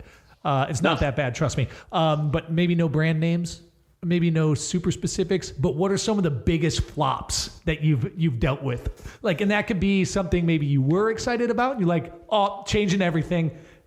And then maybe stuff you're like, this isn't going to work. And then it shows up and it just didn't. Yeah, I don't mind giving brand names. I mean, I'm a reviewer. Companies know, like, the reason that people have interest in what we do is because we provide honest feedback. So, if companies don't like that I say something's not good, well, you shouldn't expect me to say something good about your product. Right. I'm not allowed to say something's not good. So one of those, because this kind of works on the flip side, I talked about the Titan Fitness Safety Squat bar. But on the opposite flip side, that was version 2. One of the worst barbells of all time, most unsafe of all time, is the Titan Fitness Safety Squat bar version 1.0, because it had an improper camber angle that basically was so far backwards, or so far forwards, it would fall off your back if you didn't hold it. So literally, if you weren't like holding this thing, it'd flip off your back, like awful. Uh-huh. So that's one of those, and it would snap under load if it was such a cheap steel. Like if it was anything over like 200 pounds, the thing was flexing like a bamboo bar. Like it's just like awful. So that's an example of one that I think they may still sell it. But when we wrote the review on it, the review was like, I think it was like 30 words. And it was like, and our reviews are typically above 1,500 words, some 10,000 words. It was basically like, don't buy this. We have no reason to recommend this. There's nothing good about it. Just stay away from it. Yeah. You're like dog shit. Yeah. That's an example. There's been a lot of tech that has come out that promised a lot. There was one from a company. I forget the company. It was a way to track velocity, but they were using an armband. Was it push band? I have one of those. Or push band, but they sent me that. But it was push band. It was dog shit.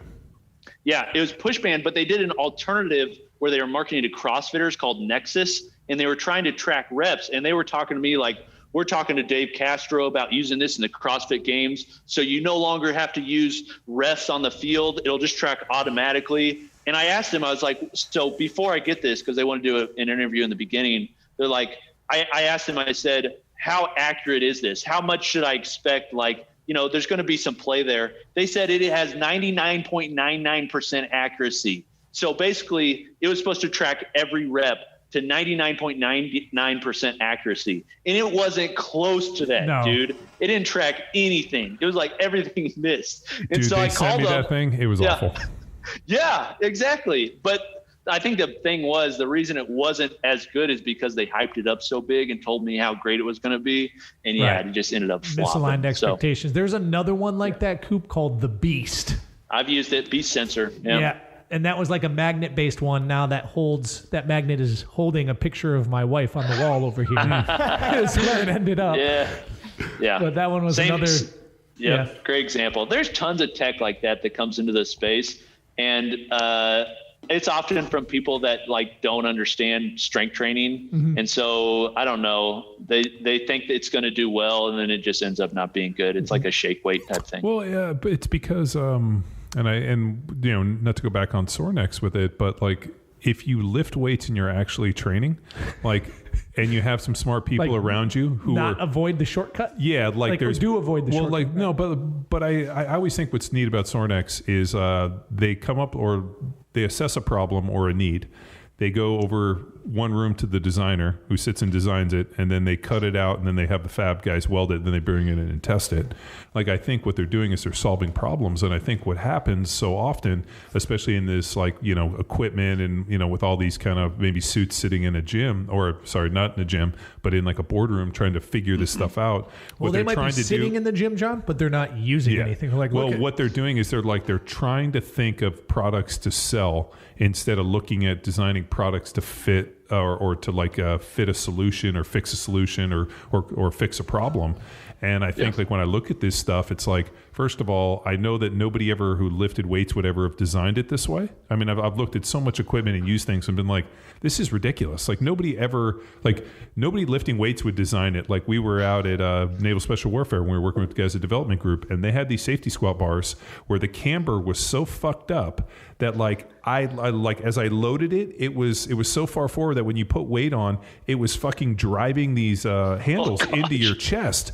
And so like I had to drive it up, but when you drive it up, it was pitching it up at this weird angle. And the guy was like, "What do you think?" I'm like, let's go get an angle, like a cutoff wheel. I'll cut these up. I know you got a fab shop. We'll re-weld these things. You'll be fine. This thing is fucked. And he's like, yeah, nobody likes to use them. And I was like, because the person who designed this or who sold it never lifted weights before, because he would know that this is the craziest fucking angle. I got a piece of equipment. Mike O'Hearn loves those. Coop, have you ever heard of the bullfrog? It's a whole training system. Oh, yeah. That's a Mike O'Hearn. Yeah, I don't know if he was invested in it or was paid to market it, but he was all over that sucker. Oh, yeah, the bullfrog. He was also selling $50 duck eggs too. Did you ever see that one? Yeah, no. He was selling. Yeah, so I stay out of that circle, dude. Dude, What's that, like the bodybuilder? You know, the people in that. That's not my thing, dude. I'm just not and it's there. not ours, but like I remember somebody like You went on a Mike O'Hearn kick there for a while.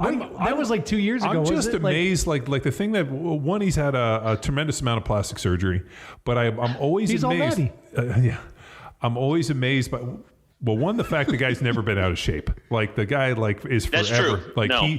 he walks around in like contest shape all the time. He's big, strong dude, bangs heavy weights, gets up and trains at like, 3, 4 a.m. every day with his dog. But the one thing which is amazing is the amount of work he's had done on his face is like, he's actually looking like in the first Avenger, the Red Skull.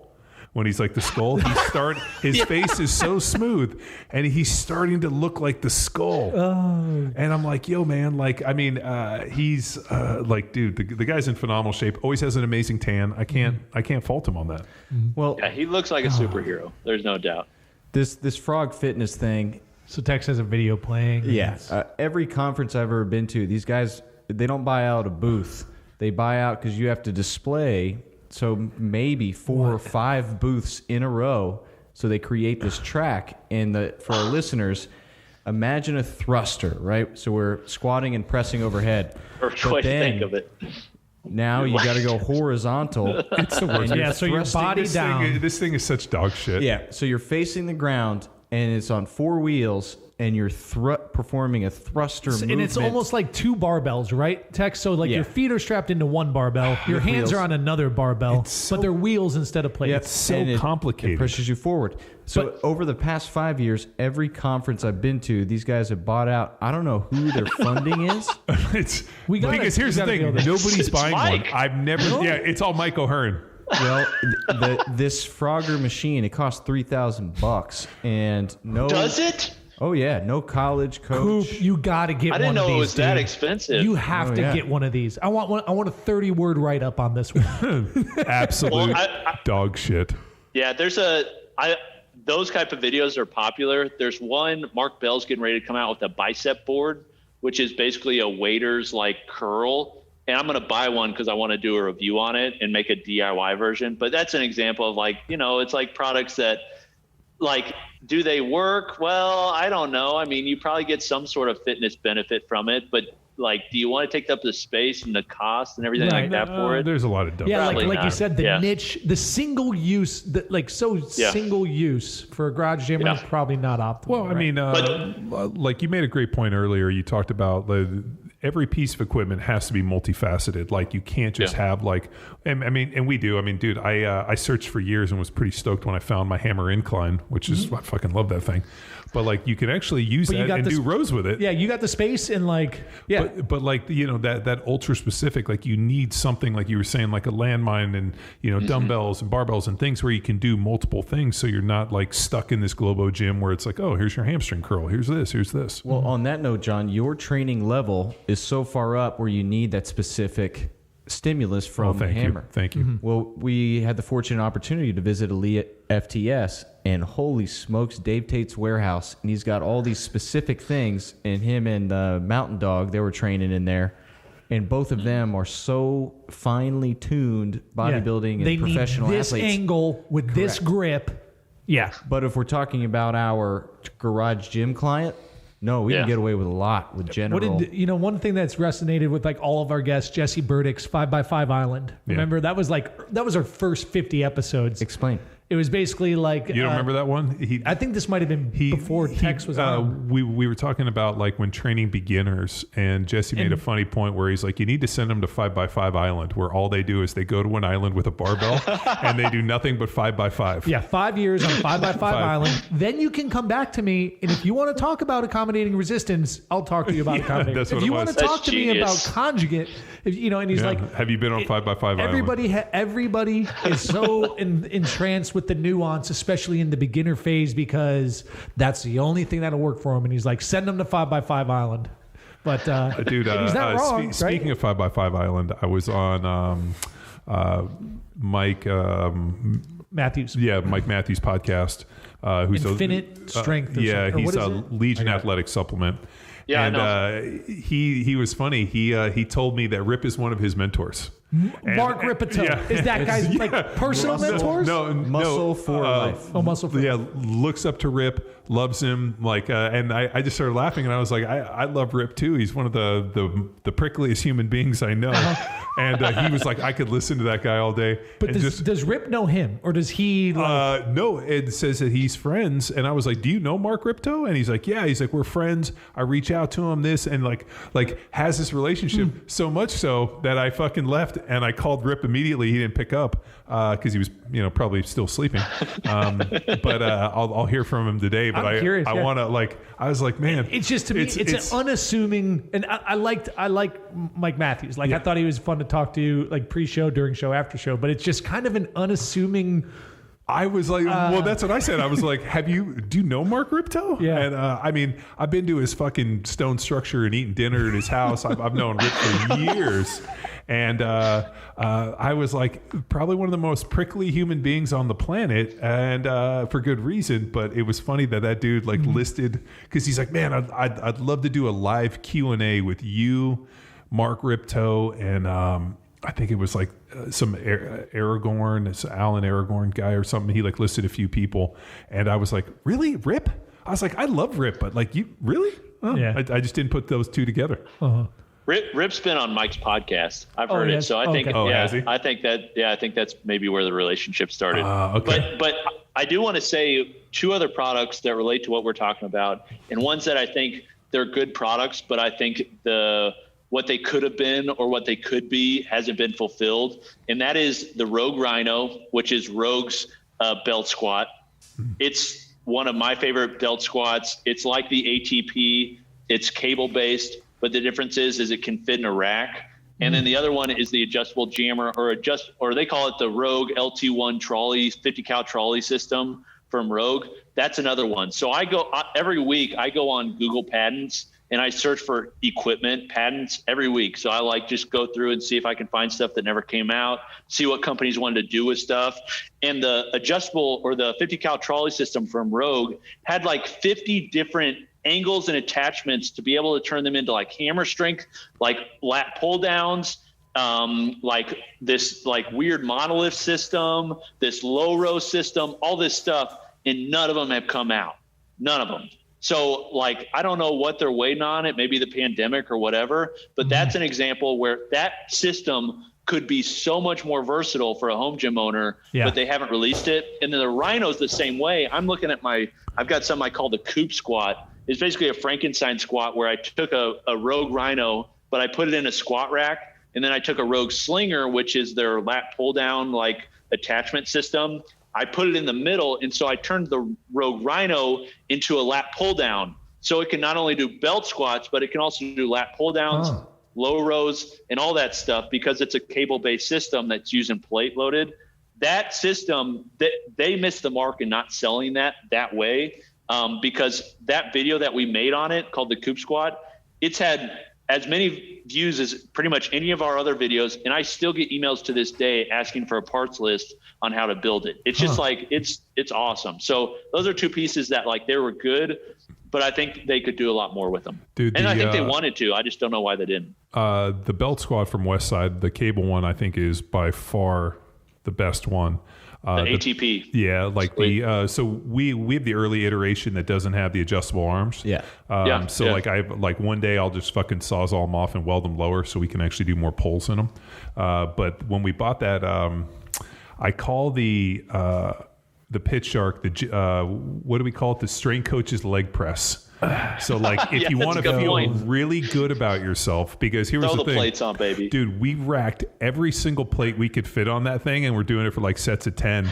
And I was like, fuck, dude. I had to go buy 100-pound plates because we couldn't get any more plates on there. It's all the hips. Oh, dude, it's like I like using it. Like it makes me feel good because I can put a whole bunch of weight on there. And then you go over to the West Side one, you put like 3 wheels. Do you remember we used to do like 5 wheels on that thing? Yeah. I put 3 wheels on it the other day, and I was like, holy shit. How the mighty have fallen, believe me. Yeah. When we used to do like a 5. The kamikaze, man. Yeah, the 5. So yeah, 5. We'd start with 5 plates, do 10, and then it was like stripping a plate for like 50 reps all the way down to the beginning, and like people would just fucking implode. Yeah, I love belt squats. I don't think it's like the number one thing that a home gym owner should have. But there's a lot of versatility that can come from a just cable system that comes straight through the floor that people can get creative on. Like I use the Rhino for lat pull downs, for belt squats. I've used it for like marches, that sort of thing. But I've also used it for different curl work, different one arm pulls, bent over rows, like all that sort of stuff. Like I think that's one of the fun things about a home gym is you can buy a piece of equipment and you can do whatever you want, figure out some unique thing, because there's nobody else like looking at you. You know, you're not in like a commercial setting. You can experiment, and that's why a home gym can be really fun beyond just the training aspect. Is you can do whatever you want. I mean, you can train naked if you want. Sometimes I do train naked. What? But yeah, I never get to train naked. Get a home gym, dude. If I come, get your own fucking home gym. Okay. Stop using my home gym. Well, you're in there training naked. Okay. What about like a thong? Just a man thong? Oh God! If I came in, early on Saturdays. Meet me there. That's when you wear yours? No, Kate has her little trainer group of like horse rider ladies, and you guys are in there with man thongs on. That'd be a problem. Like the party boys, like Pontius and Steve-O? Steve-O. Yeah. Wow. Oh man. I was figuring more Bruno, like more Borat type of like. Yeah. Suspenders. Dude, he. God damn it, Sacha Baron Cohen's funny. Like he, that dude. He. I don't know if you saw at the Oscars. He did. He came out as Ollie G. No, I didn't see dude. it. I saw it. He's a genius, dude. Yeah. He's legitimate. Like next level. Yeah, legitimate genius. Like his ability to spoof people and humor and the whole deal. Like he's a fucking funny dude. Yeah, the thing with Rudy Giuliani, it's hilarious. Oh yeah, dude, they totally like. I watched it. It was so like he was trying to take his microphone on, and like he's an old man. He kind of like laid down to like get his microphone out, and tuck in his pants, and then they like tried to make it look like he was. They manipulated it. Yeah, it was like I looked at it and I was like, he's an old dude that was just trying to get a microphone out from under his shirt, and like they totally like spoofed him, and it was bad. But I mean, Giuliani does kind of deserve it a little bit. You know, he can be a little weird, but little ribbon. Yeah. So, hey, Coupe. So, like, when do you think? I mean, you've obviously compiled an epic garage gym. Like, do you have aspirations for like a mega garage gym, like taking it to a 3-car bay, and then like maybe like a 4? Like, is there like a growth plan for what you got going on?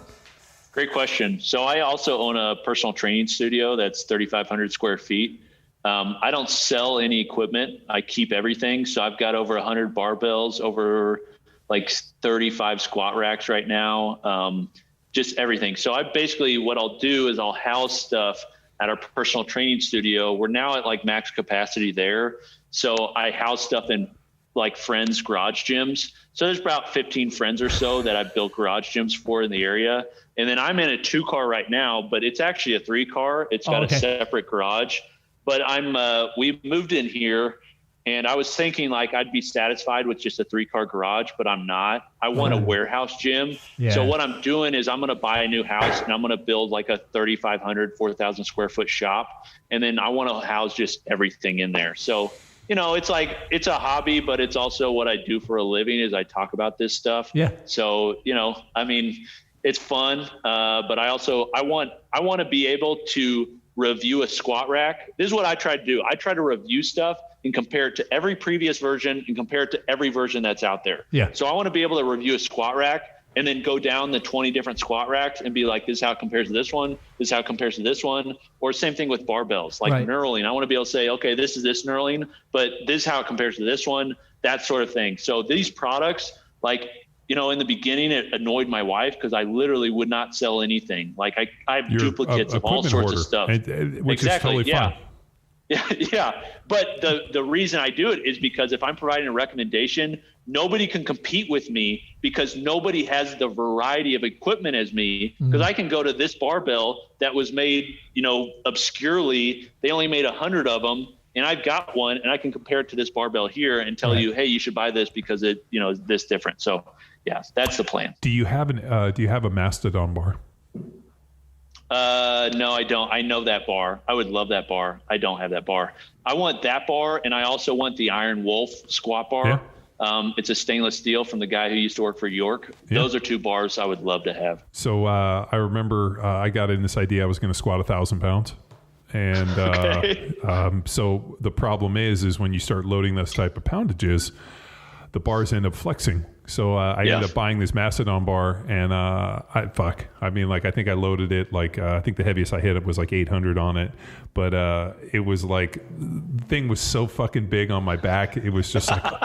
Fuck, I remember we used it and I was like, I'm never using this thing again, but we still have it in the corner. It's so fucking big. Well, I break it out every once in a while. Just like, to bench press I'll with bench with it. Sometimes I used to squat with it at Old Power Athlete. Yeah, on occasion. Move here. Yeah, we used to put it in the monolift like when people came, because it was so long that we could do like bands and chains and have a bunch of stuff. But just like it's so fucking big and heavy. It's like 70 pounds. Well, it's like it's such a specialized bar that like nobody has it. And like it was funny the other day, Kate asked me, it's my wife, and she was like, "What's that big bar?" And I'm like, "Oh, the Mastodon bar." And she's like, "What was that for?" I was like, "You remember when I was going to squat 1,000 pounds?" And she was like, "Oh yeah, that didn't turn out well, did it?" I'm like, no, it didn't. I totally fucked my knee up. Like basically we were doing box squats, and I like sat I sat back on the first one, and then the other one I just went like straight down and kind of crunched my knee, and like that was fucking end of it. I had to go have surgery on my knee, and like that was kind of the end of my 1,000-pound squat attempt. Were you wanting to do this like triple ply, like to IPF stand? Like how were you? What would have been 1,000 pounds? I was just going to do it in briefs, a belt, and a set of briefs. Yeah, briefs. Well, so I did. I was 800 with just briefs and a belt. Jeez. And so they're Predator briefs and a belt. And then, dude, so what's crazy is I think I squatted 610 raw when I was 19. And so like I was pretty strong, but I was like, oh, let's try some of this powerlifting shit. So I put those briefs on. Fuck. I blew up 800 pounds with just the belt on. And I was like, holy shit. And then I was like, fuck, if I throw on a set of wraps, like I should easily be able, because I could always get 10% out of wraps. So I knew I was good for 900, and if I even threw a suit on, that would have been more. But my goal was to squat 1,000 with belt, briefs, and just a set of wraps, which I know I think I could have done. Were you 300 pounds then? Oh yeah. Well, do you remember that was the morning?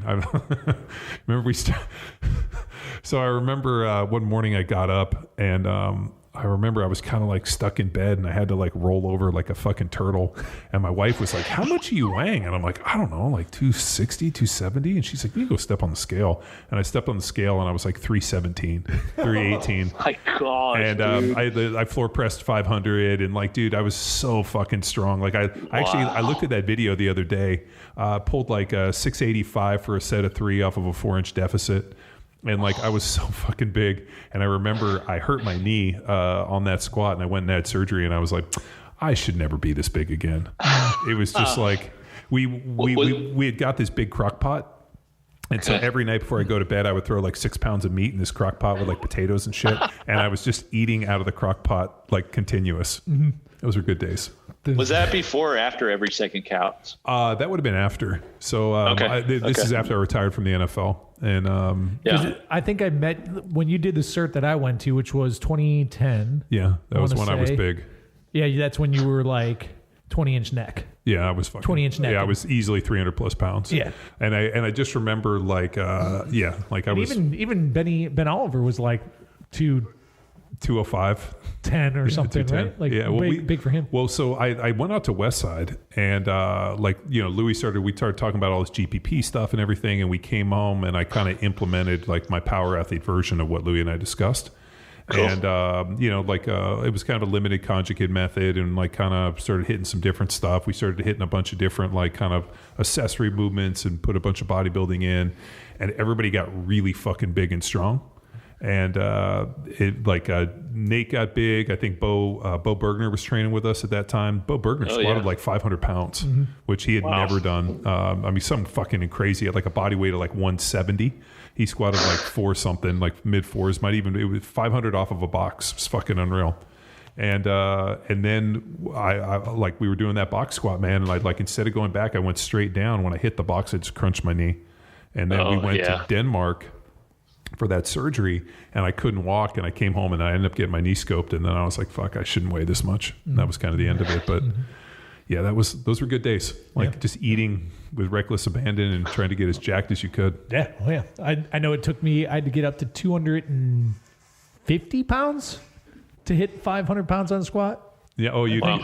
Yeah. I hit 510. Yeah. To squat double. Yeah. But never deadlifted because, the whole deadlift allergy thing. So, man, I wish we had a video. So we bought a Tendo unit, and so we were testing a bunch of bar speed, and this was like long before anybody got into this velocity based training. So we were kind of like, in its infancy for sure. I mean, dude, we were still kind of basing this off of like some fucking Westside barbell and just a whole bunch of observation shit. And I remember we were testing 1RMs, and like we had this idea of like, is this a true 1RM based off of the speed? And I remember Luke loaded up the deadlift, and he like cracked the bar like 1 inch off the ground, and it got stuck, and I screamed, "You got it!" And he somehow stayed in the fight. It's moving. And it went up so slow, like it was legitimately like a 18-second deadlift. He locks it out at the top, and the thing fucking beeps. Dude, it beeped because it had never experienced anything so slow.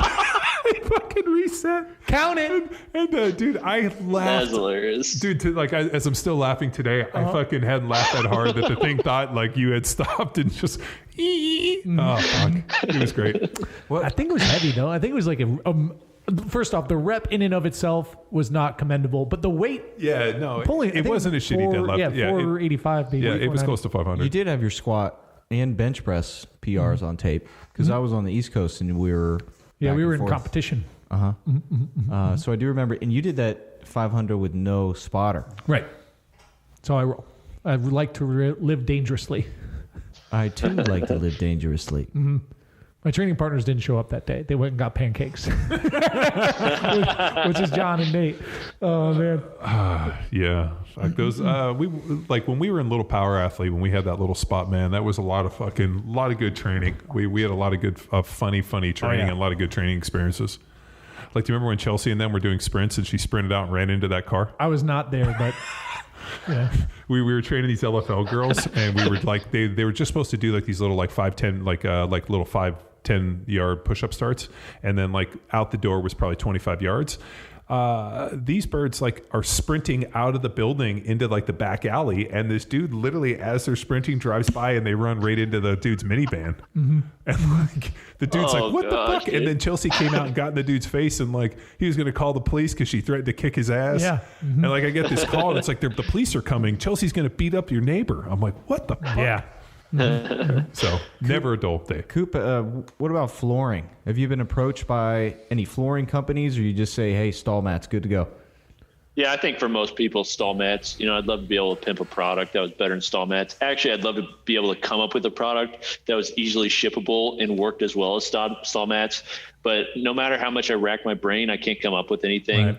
Stall mats are what most people should have. 4x6, 3/4 inch, weigh almost 100 pounds. Like, you go to Tractor Supply, if you negotiate with them, if you, like I do that, I used to do that. I used to negotiate like, hey, I'll buy this many you give me a discount, but you can get them for like $35-$40. Actually, on Black Friday is the best time to buy them because they discount them by $5. So they'll be about $35, $30. You can't do any flooring for cheaper than that. You know, if you want to get like rolls and stuff, you can go with like Play, Rubber Flooring Inc., or some of these others.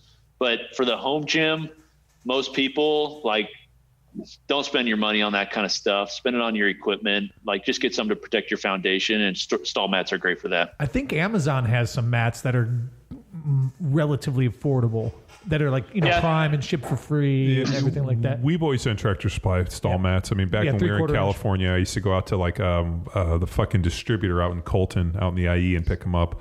But when we built this one, I just went to Tractor Supply and bought all those stall mats, and I think they cut me a hell of a deal on them, to the point where it's kind of a one, they're durable. They last forever. Literally. The last time I was at Balboa, I walked in and I was like, still the same floor I laid fucking 10 years ago, and it still looks fine. So, I mean, they're just so durable. And if something did happen, you can so easily replace them that it just doesn't make sense to do anything else. Yep. In my gym, I've got a different rolled flooring just because I wanted it to be lighter for video stuff. So it's got more white spec. And then I've got a roll of turf down the middle that's like 3 foot in width that I'll use for like warm up, mobility, just like random stuff like that, that I really like. But honestly, it's not that much better than just stall mats. That's why I just. Are you on your laptop right now or phone? Yeah, yes, sir. Any chance that we can get a little video walkthrough of the? Oh, you want to do like a little one of those? Yeah, if you guys want. Yeah, definitely. Yeah, let me pull it out. Yes, I could talk about this place for hours. I spend a ton of time out here. Yeah, so I'll just start over here. Let me see. There we go. Yeah, so this is a Trueform runner, custom with black turf and red. Then I've got this monster rack here behind me here in my garage. Check out all my books. Yeah, so it's CMBs from 10 pounds to 100 pounds, dumbbells from 5 pounds to 100 pounds, and then kettlebells from 9 pounds to 220 pounds. Ooh, in 220 in doubles, actually. So I've got doubles in 220. I'll actually see if I can show you. It is a the biggest monster. We got is 203. We got the 203s. Yeah, it's a big boy. So and then just random like vests. We got a new review coming out. Who built the racks? These are from a company called Frey Fitness. They're basically copying a Rogue Monster storage rack. They're imported, but they're same specs. We did a review. We got it on YouTube. Back here, I've got a ton of weight vests. I've got 2 more that I'm waiting on. I've got 5 others in that garage, but I'm basically bought all the ones that I think are popular and going to do like a best weight vest review. Back over here, I've got the new Scout Hyper from Westside that I've got attached to the rack here, or from Rogue. I've got a doorway rack right here that folds away. You can like walk through it, but it just goes in front of a door.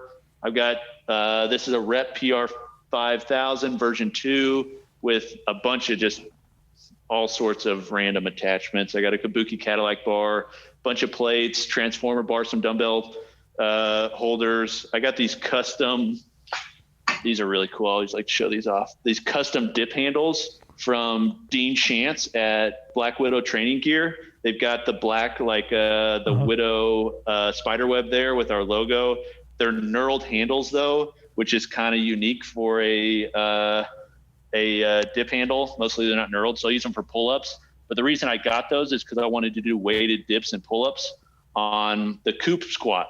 So that's the Rhino built into the rack. I'll do weighted dips, weighted pull-ups. I'll do lat pull-downs, all sorts of stuff. And then I'll use the front of the rack for squatting. I've got a new Hydro here, which is basically a Peloton for rowing that we're testing. Some stall bars, which like it's a bunch of different companies' products. I just kind of mix it together. Rogue Echo Bike, bunch of Rogue deep dish plates, rep bench. I've got, this is kind of a funny story. This bench from Rogues came out with their Monster Bench 2.0. And I did a review on it and I said it sucked. I said, like, Rogue, what are you doing? This isn't a monster product. You missed on this area, this area, this area. A week later, they took all my recommendations and they made this one. Whoa. So they made a knurled handle. They made it glossy black. They made some other changes to it. Yeah. And that's the one they now sell. They got rid of the old one. So that was a kind of a cool win. This is the barbell rack. So This is a lot of barbells. I've kind of run out of room, but I've got a bunch on the floor. I got all sorts. I mean, there's Alekos, there's Rogues, there's all sorts of old school stuff, new school. Yeah, I like barbells. What's the Barbells Kabuki bar? I really like that camber bar, the Kabuki camber bar. Oh yeah, that's the Duffalo bar. Yep, that one's right here. Yeah, no, I great dig that bar. one. Oh, it's fantastic. Yeah, great bar. Everything from Kabuki is fantastic. What they're doing over there is something that, like, I think the Elite FDS SS yoke was the first specialty bar that was of the new era. And what I mean by that is, like, they came out with a specialty bar that they tried to redesign every part of it. And Kabuki basically took that idea and applied it to every other specialty bar that's out there. So these are bars where they're giving them good knurling, they're giving them good padding, they're like dialing in the angles, they're making them more versatile. And what Chris has done with some of the stuff at Kabuki, I'm a huge fan of. So yeah, it's a great bar. And there's that's that old Texas power bar I was telling you about, the Mac bar. This is actually a deadlift jack prototype. I don't know if I'm allowed to show that because it's not out yet, but and this is just like, oh, you got a free motion. Yeah. So I love the dual cable cross. I like those. I've got one at the gym, but I've got the new one at the gym, but it's got all this plastic on it. I don't like the new ones. The old ones this is one I've been looking for forever. It's got the stainless steel. It's got the made in the USA stacks that go up to 75 on each side. It's got the pedals on the bottom. I'm talking about this like it's my kid, but I don't know. It's just a really cool piece. No, those are cool, man. I've looked for one of those for a long time, and they do have a higher model, and they have a cheaper one. And I've only ever seen the cheaper ones or the one-sided ones, but the dual arms are killer.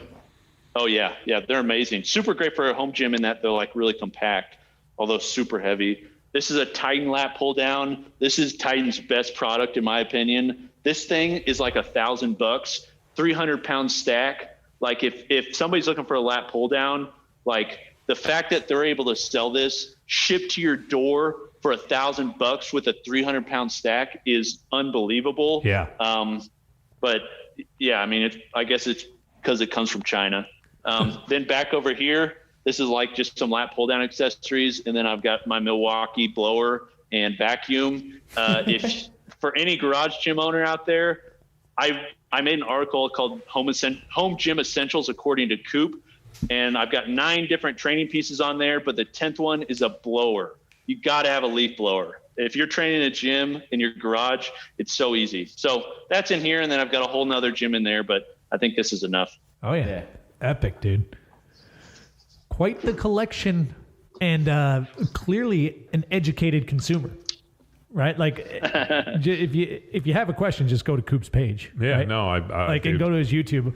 I dig the content, man, and everything you and your team are doing, and appreciate you hopping on.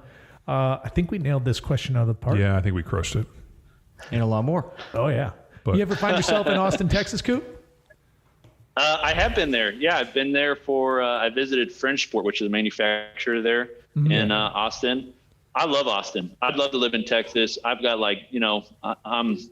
I'm a Midwestern boy. I like, Southern stuff. I think sometimes you guys overrate things, like your trucks, call them Texas edition, even though there's nothing special about them. It's like, what the freak? Dude, yeah, dude, like the Texas edition stuff, like King Ranch and all that. Like I'm with you. Like I remember I was I saw a truck this guy had. It was like a Texas Bow Hunter edition, and I just the only. I will say this about Texas. Everybody who lives in Texas and is from Texas has a ton of pride in being Texan. That's a really interesting thing. And I kind of appreciate it because people aren't necessarily proud to be from Missouri or California or these other places, but people in Texas, man, they have Texas stickers on their car. There's the first thing, the way they think about themselves is first I'm a Texan, not necessarily American. I think it's fucking great. I love it, but it definitely they do overdo it a little much with the trucks and like the King Ranch editions and the Texas bow hunters. It's like, it's too much. What about like nicknaming themselves after the Who would do that? Nobody would do that. Oh, wait Hey. a minute. Oh, Tex. sorry, dude. Yeah. Hey, Tex, where you born, buddy? I think he's from I Bama. think it's a cool name. Yeah, you're like, I'm from No, Florida. it's acceptable. Well, I mean, the other problem is, Florida Georgia line was taken, so he had to go with Texas. God. Hey, we got to get out of here before we get burned too hard, Coop. Anyways, so yeah, Coop. I mean, Garage Gym Reviews on Instagram, right, and on YouTube. Anywhere else you want to point people to check out what you're doing if they're not already? I mean, I'd be shocked. Yeah, most people know us from the social channels, but what a lot of people don't realize is our website is by far our biggest traffic generator. We average over 750,000 unique views per month, which is a massive number. And that's because that's where I house everything. So if you find it on all these other platforms, that's just because I'm recreating it for that platform from our website, GarageGymReviews.com. If you have a question on any equipment, I have I think we're nearing 2,000 different products on there. Everything you can think of, I try to give my opinion on it. I try to use as much as I can and provide feedback on it. We've got actually, it's been one of my biggest projects is a new, basically online place where people can post their gyms and like interact about their gyms. They have all their equipment housed there. It's supposed to launch. We're looking at basically early December, which I'm really pumped for. So if you're watching this or listening to this, go check out GarageGymReviews.com, say hey, or our Facebook group. We have a Facebook group called the Home Gym Community. It's the largest one on Facebook. It's 40,000 members. It is like the diehards of home gym equipment. If you have any interest in home gyms, it's like the absolute super fans of having a home gym. It's amazing. I love that place. So Coop, on like, how long, like when did this whole thing start? Yeah. So Garage Gym Reviews started 7 years ago. I was a financial planner. Long story short, I want to be unemployed as long as possible. I don't like working for somebody else. So I just try to figure out ways to work for myself. So I started a financial planning practice while I was in college studying for finance. At the same time, I was trying to market and like try to figure out how I could like get clients for my business. I decided, hey, I'm going to learn internet marketing by starting this other like passion project. So called Garage Gym Reviews. Started Garage Gym Reviews. Basically over time, like I'd send my portfolio to companies and say, hey, I could do the same thing for you. Send me your jump rope, send me your mobility ball, and I'll give like an in-depth review on it. And just over time, I started putting more time into it, growing it. And it got to the point where, I was able to step away from my financial planning practice, sell it, and focus on Garage Gym Reviews. Not necessarily full time. I've got a couple other things I do, but it's my main thing. Yeah. It's basically something that started as a passion. And I absolutely love it. I can't believe I get to do this, for a living. It's really fun. But it came out of a passion of mine. I'm encyclopedic the way I think of things and remember things. And so it worked out that I'm a gear guy. I like training and I like, helping other people build things. So it worked out. Yeah. So I guess question on like the website traffic then, like how has that pattern changed over the past few years and months? Like, are you noticing like you've got to have lockdown and COVID was probably good for your business. I mean, fuck, it exploded because people like, hey, I'll go to a gym and then all of a sudden gyms are closed. So now I got to find some stuff. Yeah, it's insane. It's Black Friday every month as far as like traffic.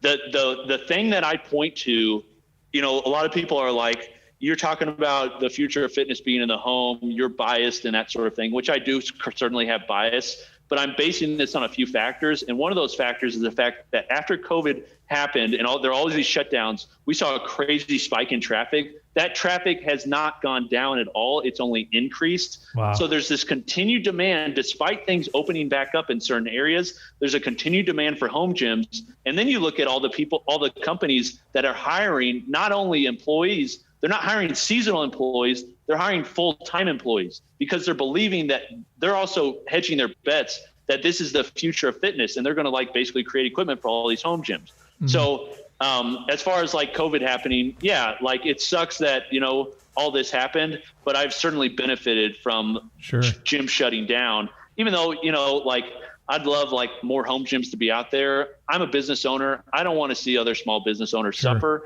but it's the environment that we're in, and I've certainly tried to capitalize on it. So were there any events prior to, like, obviously this shutdown, let's say in the past 3-5 years, where you've seen a similar traffic trend? Like, let's say, I don't know, like whether it's CrossFit or the CrossFit Games, or like what else would there have been where there was like a significant shift in The people Titan getting Games? towards the home The gym? Rocks Titan Games? Maybe. Black Friday is always the biggest. Yeah. Because it's like I'm focused on equipment. I understand what I'm good at, and I understand what other people are good at. And what I'm good at is helping people figure out equipment. My goal is not to like help people train and learn like the facets of training. Like I love that stuff, but that's not the benefit I provide to people. So I focus on the equipment side of things.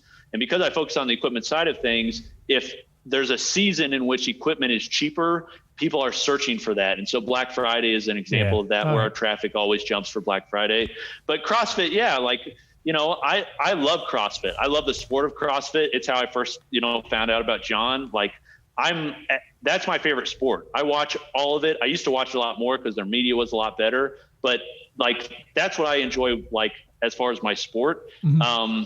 And so I've always tried to like write things specific to that community. So I've written some articles that was like CrossFit needs an enemy. That was a really popular article around the CrossFit Games, where I said everybody was too nice and somebody needed to come out and be like the heel, like a Conor McGregor for CrossFit. Well, dude, who was that kid that got the golden ticket last year? The adventure racer kid, Oh yeah, I know who you're talking about. Redheaded.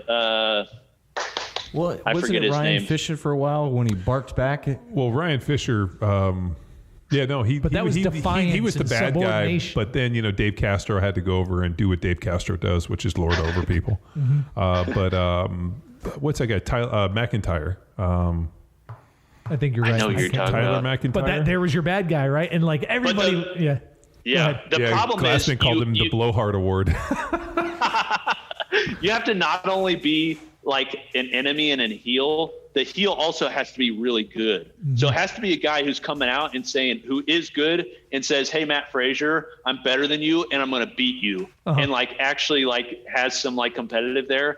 Somebody that does that is not only going to increase the growth of the sport. We see that with the UFC with Conor McGregor, but they're also going to be really popular for sponsorship and things like that. So it's WWE, just from a marketing perspective. Dude, WWE 101, man. NWO. Yeah, XFL, baby. We need a he hate me out there. He hate me, right? Yeah, Well, that's real football, John. Dude, Smart. He made the Panthers. He hate me actually was on our practice squad. Yeah, smart. And we just called him Ron Smart. Ron or Rob, I remember. Yeah, and he made the Panthers. Yeah. And we would just call him he hate. Like he hate. Like that was our deal. Like I didn't even know his name, and I was like, oh, your name's not he hate me? And like it just that guy fucking it was good. It's pretty smart. People remember him. Here That's we are funny. all these years later remembering him. Yes. True, dude. Good marketer. Awesome. Asked and answered. Coop, thanks so much for hopping on and helping us set these folks straight to get their garage gym squared away. Thanks, John, for joining us on the show today. Oh, thank you. I'm always happy to be here. Featured guest. Coop, thanks for coming on, man. Yeah, Really man, appreciate thank it. you. It was great to connect, and hopefully maybe we can do something in the near future and find a way to link.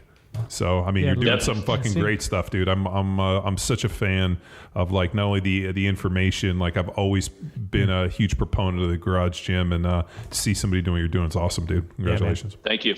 No, I really appreciate it. Yeah, thank you guys for having me on. This was You got great. it. Until next time, ladies and gentlemen. Bye. Now it's time for you to empower your performance. Head to powerathletehq.com/training to choose from a number of programs to meet your specific performance goals. And if you like to break a mental sweat too, visit academy.powerathletehq.com and become a real stakeholder in you or your athlete's success. Until next time, bye!